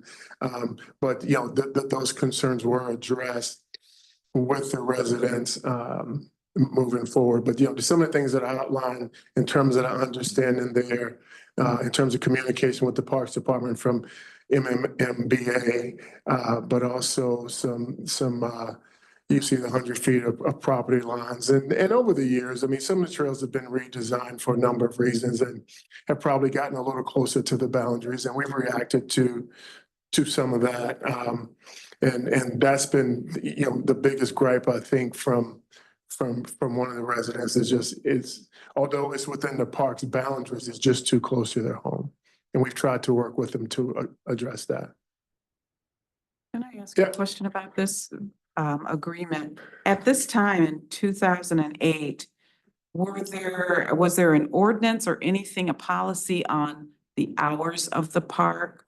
No, from the During best I can tell, at this time? it would have been included with the ordinance that all the parks are done that does. I've not found any record of any permits, which is an option for folks to use park outside of the hours. Thank you. Sure. So here, and here we're just talking about the benefits that our collaboration has brought to us. Certainly a recreation opportunity for all of our residents and users, responsible mountain bike use. I think and you'll see this again in another one of my slides. A lot was cleaned up by having the mountain bike group out there, because I think it was mentioned earlier, some of the dumping that was going on. We historically have still had to go pick up mattresses and things of that nature, but it certainly decreased over the years, and having that presence, because it is 90+ acres and one that we on a weekly basis, a few times we empty garbage and check things, but certainly work with the group to maintain. And I'm sure if you guys have visited the park, you've certainly noticed how clean it is.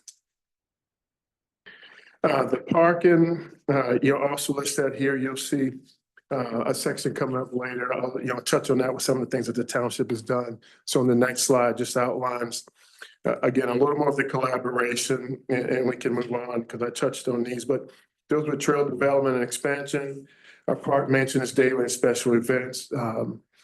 Certainly the group has special events, and we have assisted a little with that in terms of we supply folks with equipment that needs to be used sometimes, and whether it's with removing trees, and mountain bike group is very, very good with notifying us when there are trees down, and have removed some themselves, but also shared with us so we could take care of it as well.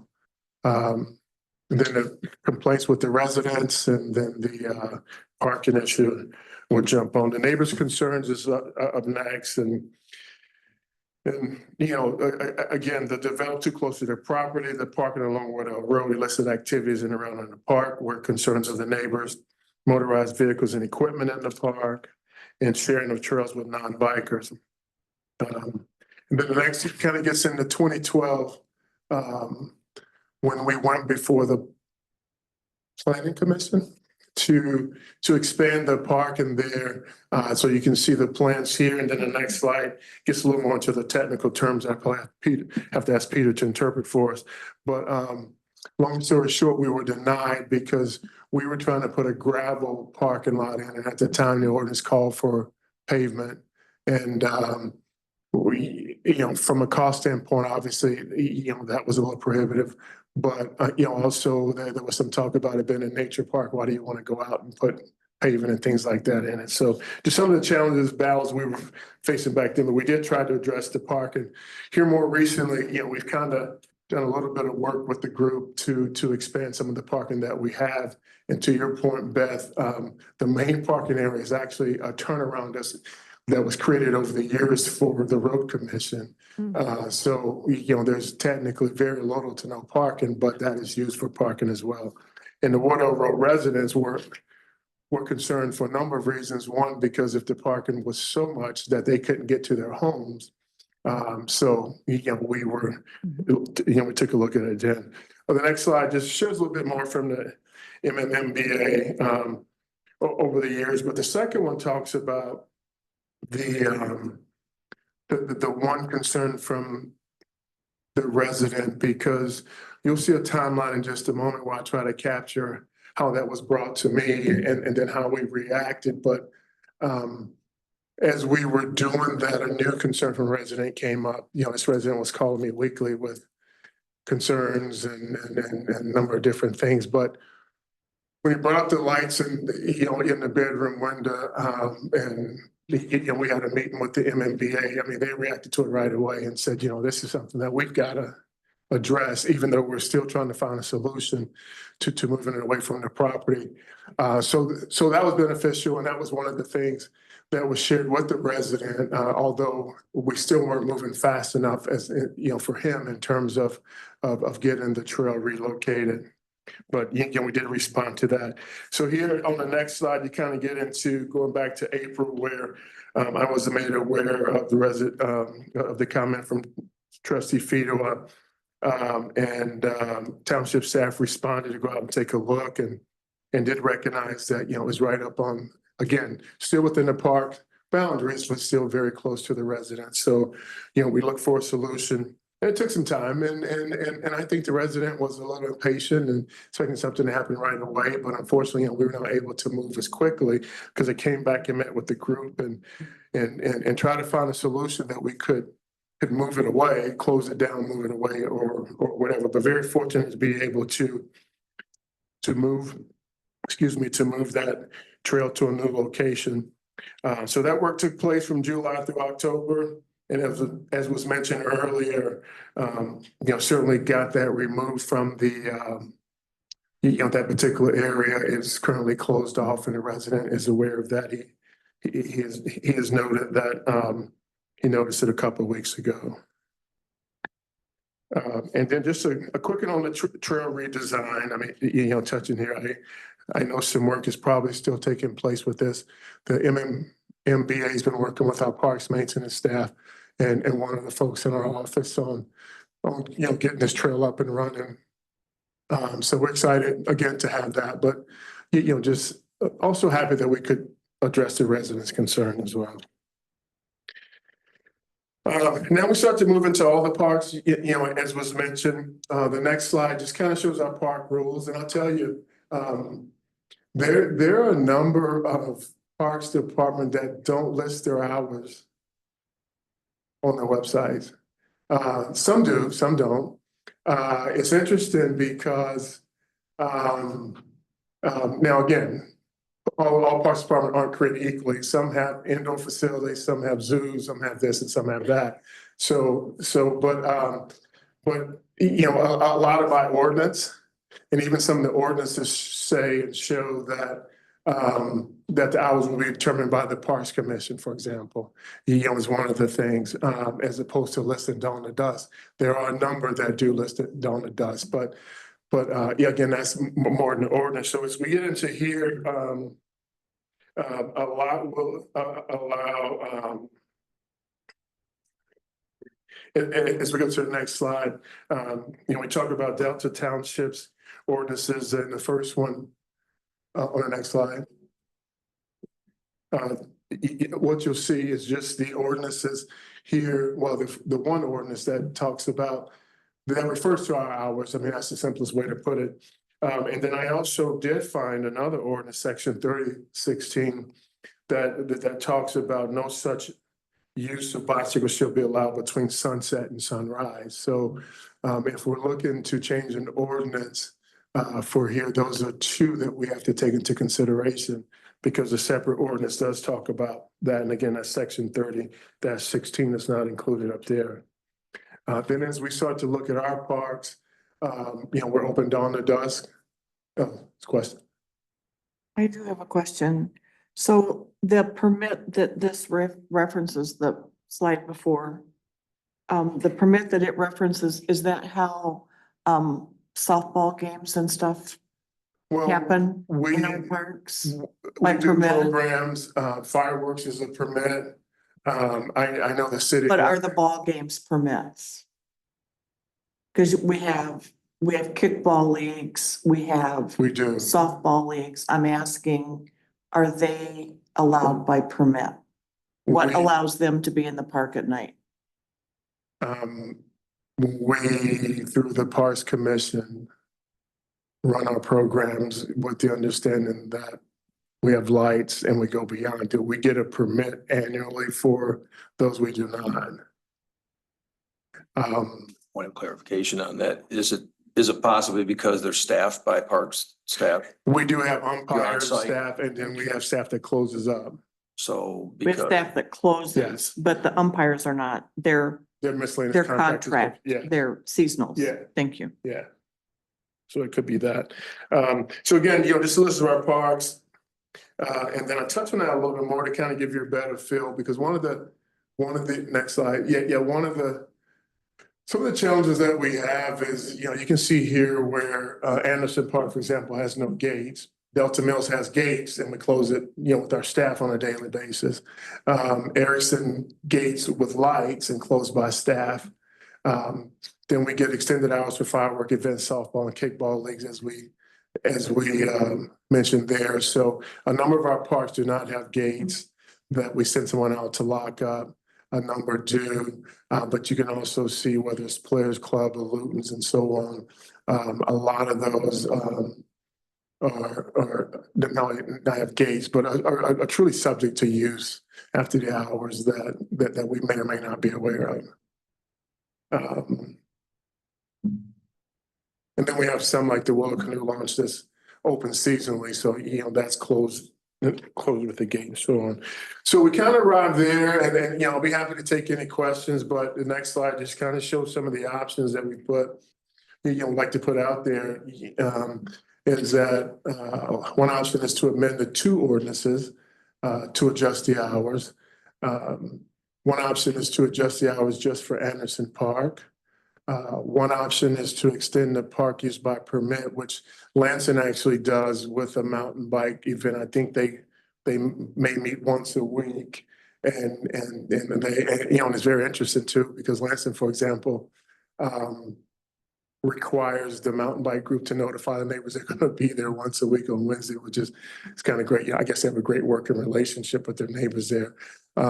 So that's certainly another option, but then also the status quo.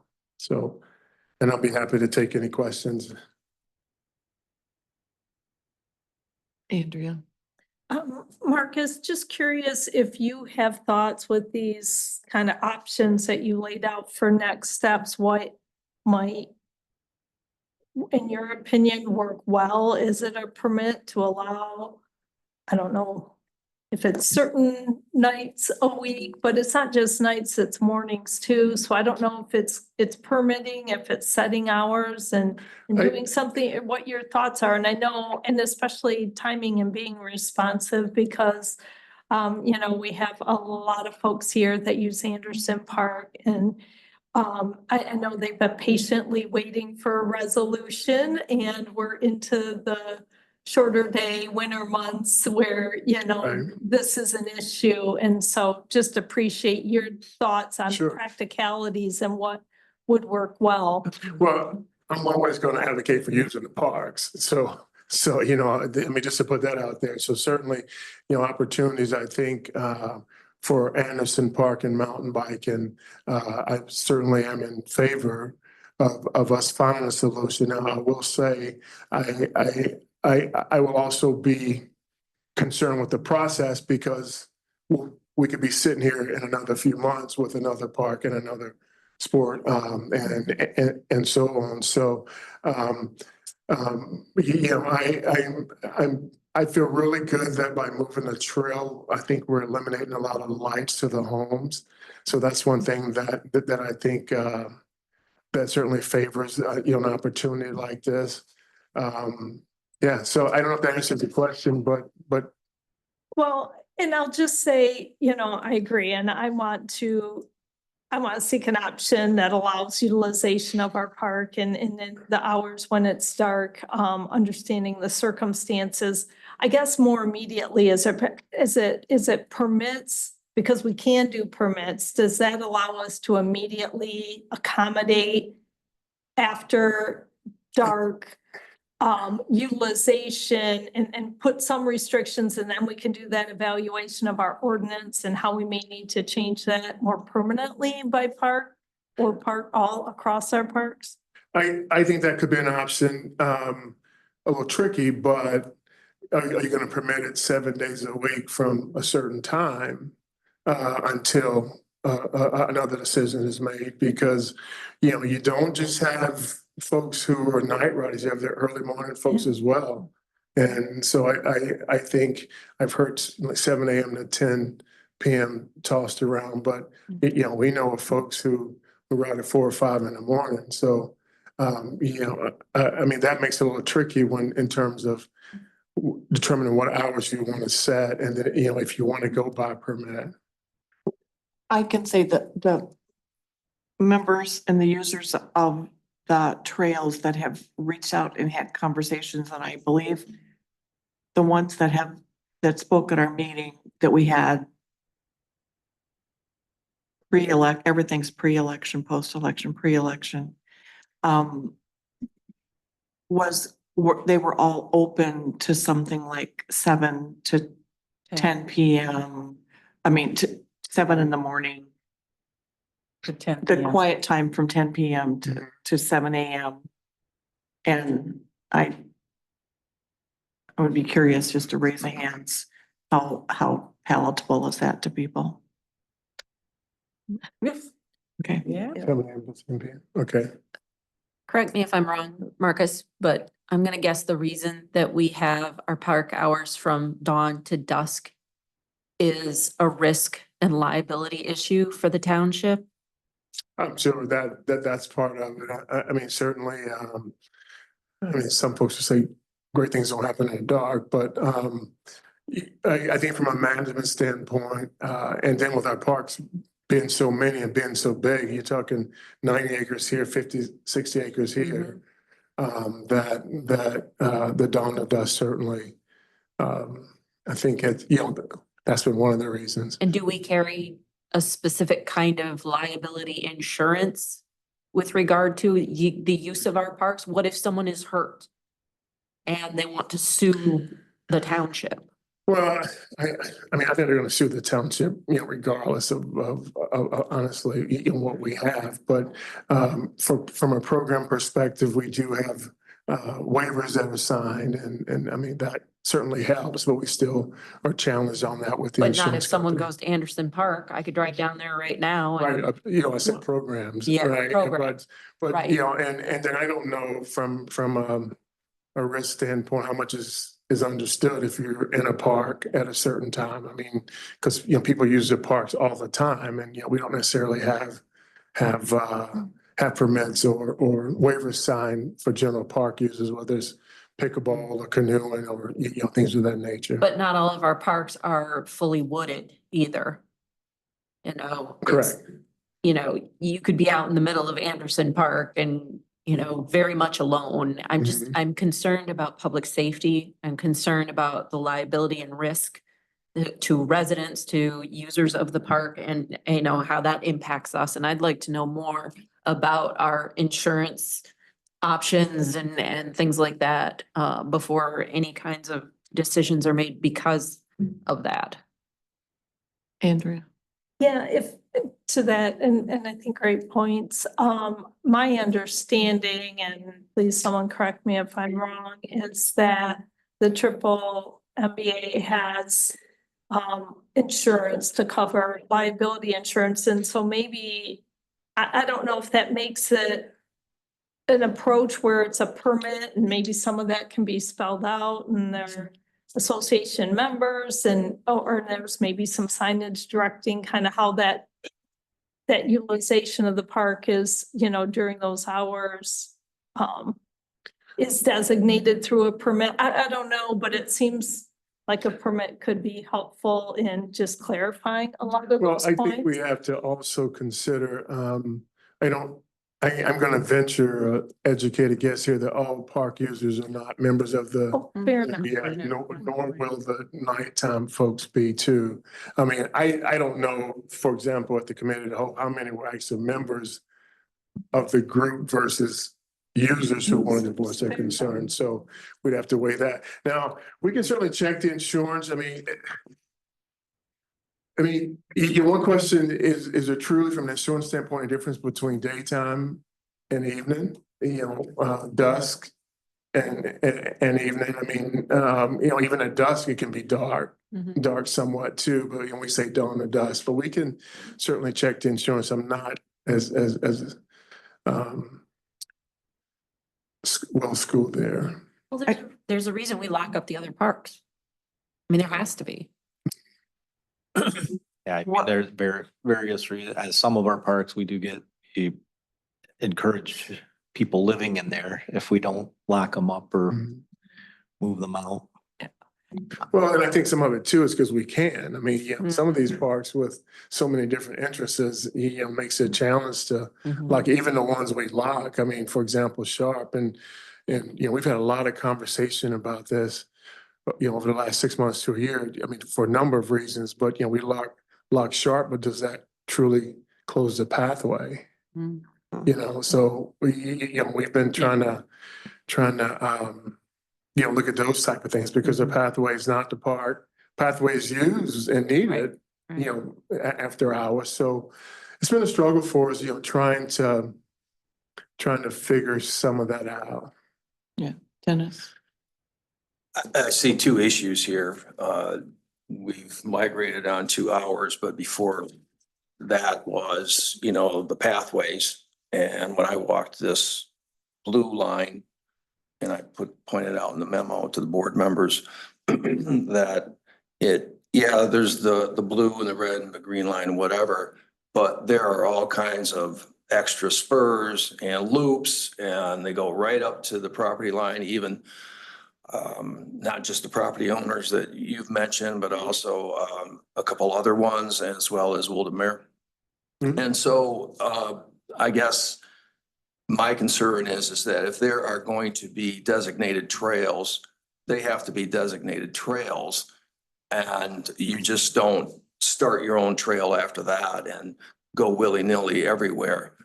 So I'm just wondering if we need to emphasize that through maybe an update in our agreement with the Mountain Bikers Association. I just feel that they've had, and I don't mean just the members of the association, but maybe anybody else who goes there, that this free will, willy-nilly go wherever you want. And I'm not so sure there's enough signage and enough direction, given that these are designated trails, you're supposed to stay on them, and they're better marked than what they are. That was my first impression. Okay. Well, I think to respond to that, the mountain bike trails are used by folks other than mountain bikers. Right. But the entire park is also used by other folks than mountain bikers. So therefore you have folks using the park within the boundaries for many different reasons, whether they're walking, creating a trail to go hang a hammock or different things like that. These weren't footpaths that I'm referencing, Marcus. These were worn out, trails that obviously they had tire marks on them and everything, but you're right. It is other people as well. But, I don't know how clearly we emphasize that this is the trail. These are the 3 main trails, and have signage throughout and saying, anything deviating from that is discouraged or prohibited. For mountain bikers, you're saying? Right. Well, for mountain bikers. Now, hikers can do what they want. So migrating into after hours, I heard it said by individual that, well, they want to encourage hikers. Okay, that's great. Runners at night. So it's not just the mountain bikers who, who could have access to this after hours. It could be, anybody, runners, walkers, hikers at night with their flashlights, and they may walk anywhere they want in that park. Well, I think if you extend the hours, I mean. Exactly. My recommendation would be that it's gonna be anyone other, I mean, not just mountain bikers using it. Right. But I heard that there was an encouragement of other users as well, and I would like to see other users as well use this park within whatever parameter of hours that we decide is appropriate. I think if you get into the permit, and permitting a group, now that's a bit different because you're permitting that group to be there versus permitting walkers and. And I would, and I would have serious consideration of that, but it's also when you open it up, then it's the freelancers, it's the people that that aren't part of a group. It's the individuals that can come in. And well, okay, it closes at 7 or 8. Well, I'm gonna do it anyway, it's no one's here and that sort of thing. And the last thing I want to say, and you alluded to it, was, I saw some degradation of the forest floor, like dugouts and mounds and stuff to take curves at speed and things like that. And I don't know if we've ever done an environmental assessment of this park. But I personally have an issue when we're disrupting, the habitat as we are by anybody. Unless it's, what we're doing that's to enhance it. So I hope that doesn't continue, that these trails aren't engineered, by digging out the forest floor and putting up earthen mounds and things like that. I think that's contrary to what I think our responsibility as stewards should be for the environment, and especially in our parks. So those are the things that I wanted to point out, because again, I think it is sort of a can of worms if we do open it up to after hours. And there's all kinds of other people that can use it without the restrictions of whatever agreement we may have with the association. But Marcus, we could, and in a work period, for example, of 6 months, that we could issue a permit that sets its use kind of on a trial basis with the restricted hours. Let's say for 6 months, giving the board time to make a final decision of how to operate the park, but still give access to the users that we have and have had for years in the park. I mean, who am I to tell the board you can't do it? No, I'm asking you the practicality of it. Yeah, I think. Other people don't have any problem saying no about things, so. No, but I work for the township. No, you certainly, yeah, you can do that. I was looking for the language. I don't know if I included that in here about, yeah, it says that such hours may be extended by permit. It should be, oh yeah, so according to your ordinance, yes, you can. Well, Splenda. So don't stop. No. Well, I was gonna say, I would recommend that we put on the agenda for action next week, because that's our next board meeting, that we work out the terms of a permit and have that cover a specified period of time, be it 6 months or 9 months, to give us, because there's lots of issues besides this park that probably needs a work group review in terms of the parks. And when you talk about respecting nature and all of that, and I see disc golfers tromping through the Trillium, which is an endangered plant at Grand Woods Park. I think it's we're focused on one thing here because we've had one person, but I think some of the points brought up Mhm. really are applicable to more than just Anderson Park, I guess is where I'm going with this. And I would support that for next meeting. Karen, well, first Fonda, because you. Okay, sorry. Thank you. I just wanted to first give a kudos to MMMBA. Because you guys are organized, you're fierce, actually. But you're doing good in that trail, that park. So you're more like a partner, and it's unfortunate we're in this issue. But I think the norm, as I researched parks in Ingham County and Clinton and Eaton County, is the dawn to dusk. But we're Delta Township, and this is where we want people to work and play and live. And you're doing it responsibly. And I believe if there was an issue that rose like creamer to the top, that you would be looking for solutions to work that out with the residents that are there, that you're respectful of the property. So I too hope that we can maybe by permit, take a look at that. I'm a real novice with this. Like I said, I barely drive, but I did go out on my phone, and I looked at Trail Forks. Love that app. Love that app. So if you haven't seen it, it's a great app that really tells you what's going on in these parks and who's riding it, what are the conditions of the day, all the good stuff. So I just say kudos to you. And I appreciate your patience. I know that the other board members do too. And we are all looking for, I think, a solution to try to work it out, but be respectful of the residents that are there too. And to make sure that safety is addressed, because you don't want people coming through there at 9 and 10 o'clock at night and calling it home in the parking lot.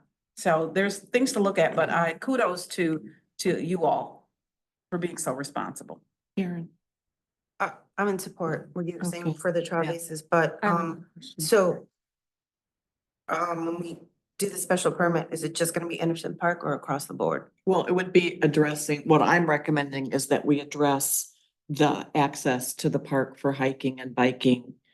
Is that the permit is specific to Anderson Park Okay, as we work through this. okay, I just wanted And then clarification. when we work through it, we can decide, are there other parts that it would be Okay. applicable or have a broadened use if we had extended hours. Got it, yep. Beth.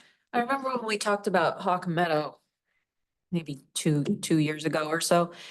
We talked about the family that donated the land to the township and what their original intent of the land was.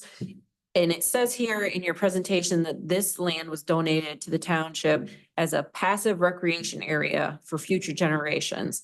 But it's called Anderson Nature Park. Mhm. And so, you know, in Hawk Meadow, we've talked a lot about preserving the wildlife and the plant life and that sort of thing, and fighting back against invasive species and erosion and all that. What, do you know what the original intent was You know, for that's this? a great question. We did research that before we moved the blue line. That was one of the delays, I guess, from a standpoint of figuring it out, because I think a lot of the filling was just that, but we worked with our assessor's office as well as reviewed it with the manager and deputy manager to make sure that we could move bikes because Anderson, you know, and Water Road's kind of tricky. I remember my thoughts were always, you know, there's two parcels.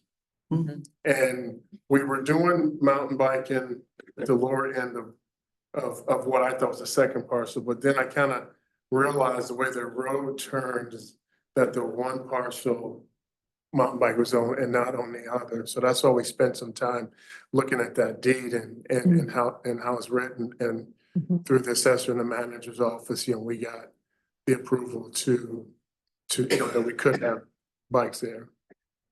Okay, so, but then my further question is, do you know, or does anyone know why nothing happened until 2008? We were given this in 1976, we purchased the rest in 77, and then nothing was done at Anderson Nature Park until 2008 and the triple MBA came in? I do not know, but I would probably relate it to like our Luton's Park is just parkland that we own, Right. Players Club that we've owned for a while, and we just haven't gotten around to developing it. So no trails or anything like what we Right. have at Hunters. Right, and I don't know if there were trails previous to 2008. I'm sure there were probably some. Okay, But like we have trails in Luton's, believe it or not, and we have some in okay. Players Club and so on. Has the triple MBA pursued any kind of funding, grant funding or anything like that for improvements like more parking or anything? No. Not to my knowledge in terms of. So that would be up to us to do that. Of with us. Now, we can certainly, in terms of a master plan or planning purposes, Mhm. look to expand it, but I think, we can always use more parking, but I think the parking has worked pretty well. I mean, I don't see as much parking along the streets, when I visit there. By working to expand one of the areas, we've got some spots and I think also, what we learned from the meeting a few months ago was that a lot of users ride their bikes to the park. So that certainly helped a lot too. Okay. Any other comments, questions? Thank you. Thank you. Thank you, Marcus. So I cut off, I started public comment too soon and then I cut it off. So does anyone else have anything to say with public comment?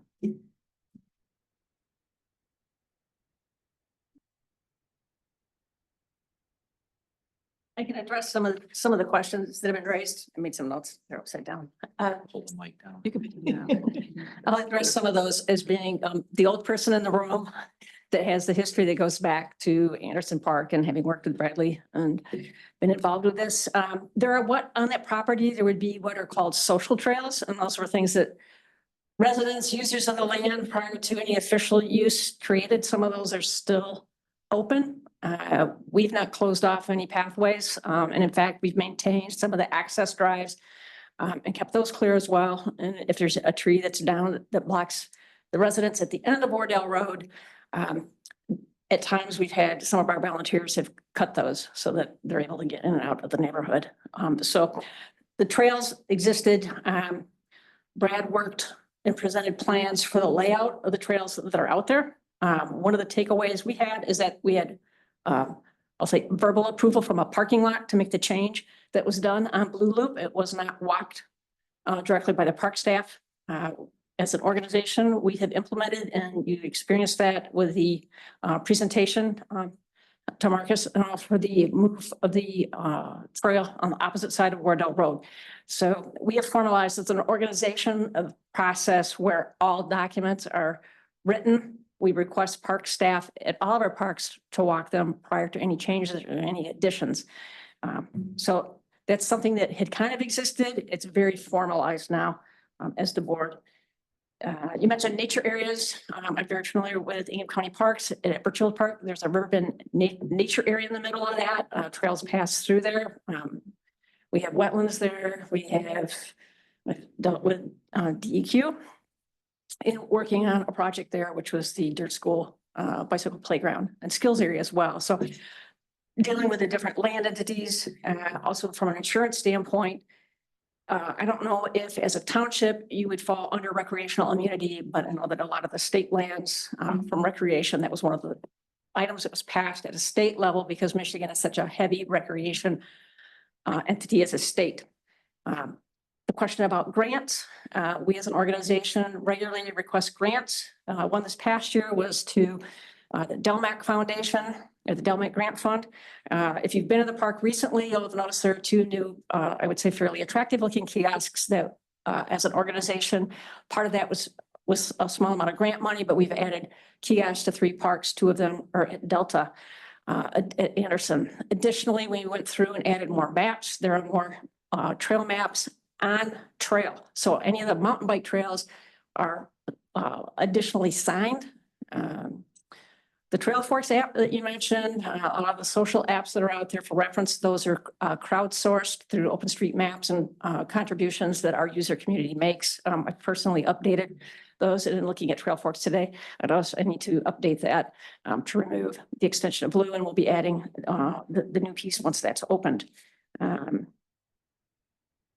To address the opposite side of Anderson Park, which was never had mountain bike development done on it. At the time that was granted, it was for passive recreation, of which mountain biking, at the time that donation was made, didn't exist. Mountain biking is considered passive recreation.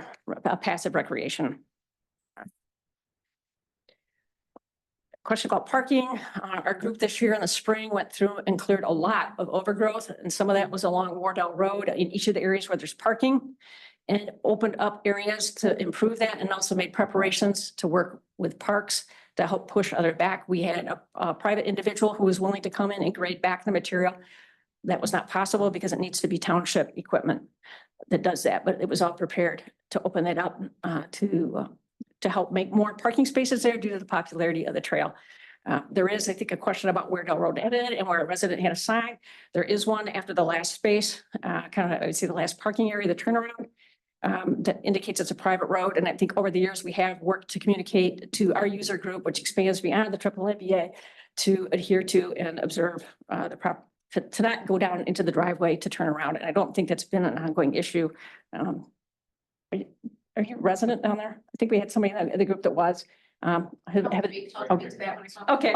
Okay, So I think that's over time, but that's kind of highlights to answer questions. Yeah, thank you. I appreciate it. Okay, so I just wanted to say, yes, the triple MBA are great neighbors, but there are some issues that I think we need to address. We're encouraging an expanded use more so than we've already had of this park. But what is the trafficking plan? Like, yes, parking spaces are one important thing, but what is the trafficking plan? Like the turnaround that previously the road commission used to plow or maintain the road is now a parking lot. So there is no turnaround.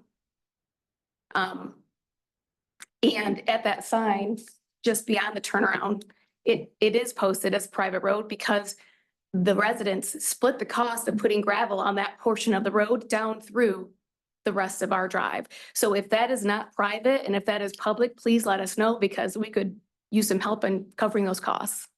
And I'm a little disappointed that the township can't tell us what is a public versus private part of that road.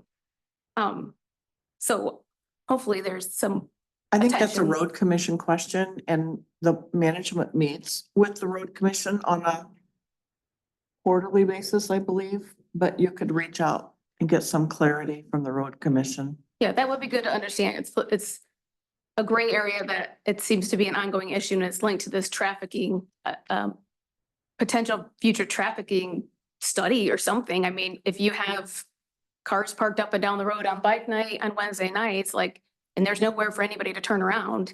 But in my driveway, that's a problem. But for the most part, on normal nights, you know, everybody has been conscientious and not doing that. But on the nights when it's full, both sides of the road, all the way up and down Wardell, because it happens, right? Yeah. And so that is a concern. Trafficking also, I haven't heard anything from the emergency services and how like accessible the park is at night. If there is an incident where a kid gets lost or and you have no cell service out there and you can't find your place on your map because the cell service gets wonky, that it would be good to understand that. Also, you know, this is partially a wetland area. And like Trustee Bowen pointed out, like, are there any guidelines for what trees can be cut down? What types of fill can be brought in to level up spaces? What types of materials can be brought in? We require construction down at the old Millet School to have a sediment control plan and to have, you know, barriers in place so that their fill and dirt doesn't go into that wetland area. Or what are we doing to ensure that doesn't happen with this park too? So also there was talk previously about grooming trails. And so is that going to be something that happens in the future? Is there going to be trail grooming? Are there going to be stipulations that minimize the usage of certain paths that are groomed by the trails, but only for bikers versus walkers, hikers, whatever? Yeah, so those are just some concerns that I hope you guys consider when you're making these decisions. Thank you. Thank you. Anyone else? Last call.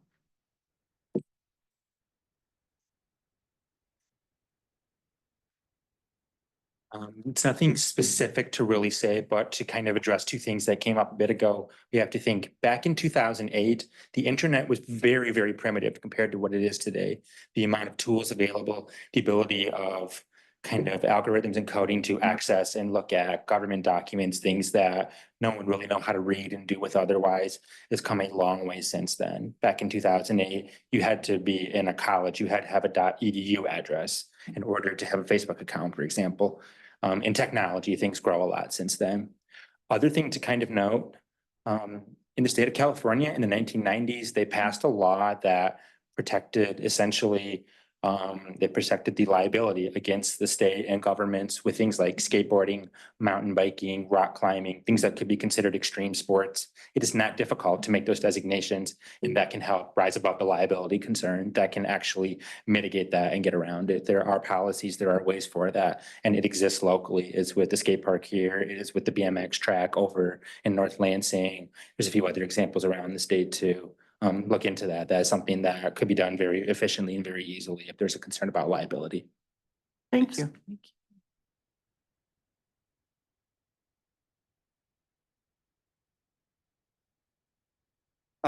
Just to address a specific neighbor concern, myself and a few other trail volunteers at Anderson Park have committed over this fall to developing some sort of last chance turnaround there at the end of Wardell Road where it turns into that private drive sign. It is very important to us to be good neighbors to those neighbors. And we are going to develop that last chance turnaround. We have to figure out, it might require some fill. It might require some brush clearing. But I know we have space there. I actually looked at it today. And walked that portion while I was there at the park. So I just wanted to share that. I know that's very important to that neighbor, and so it's very important to us as the Triple MBA as well. So I just wanted to share that. Thank you.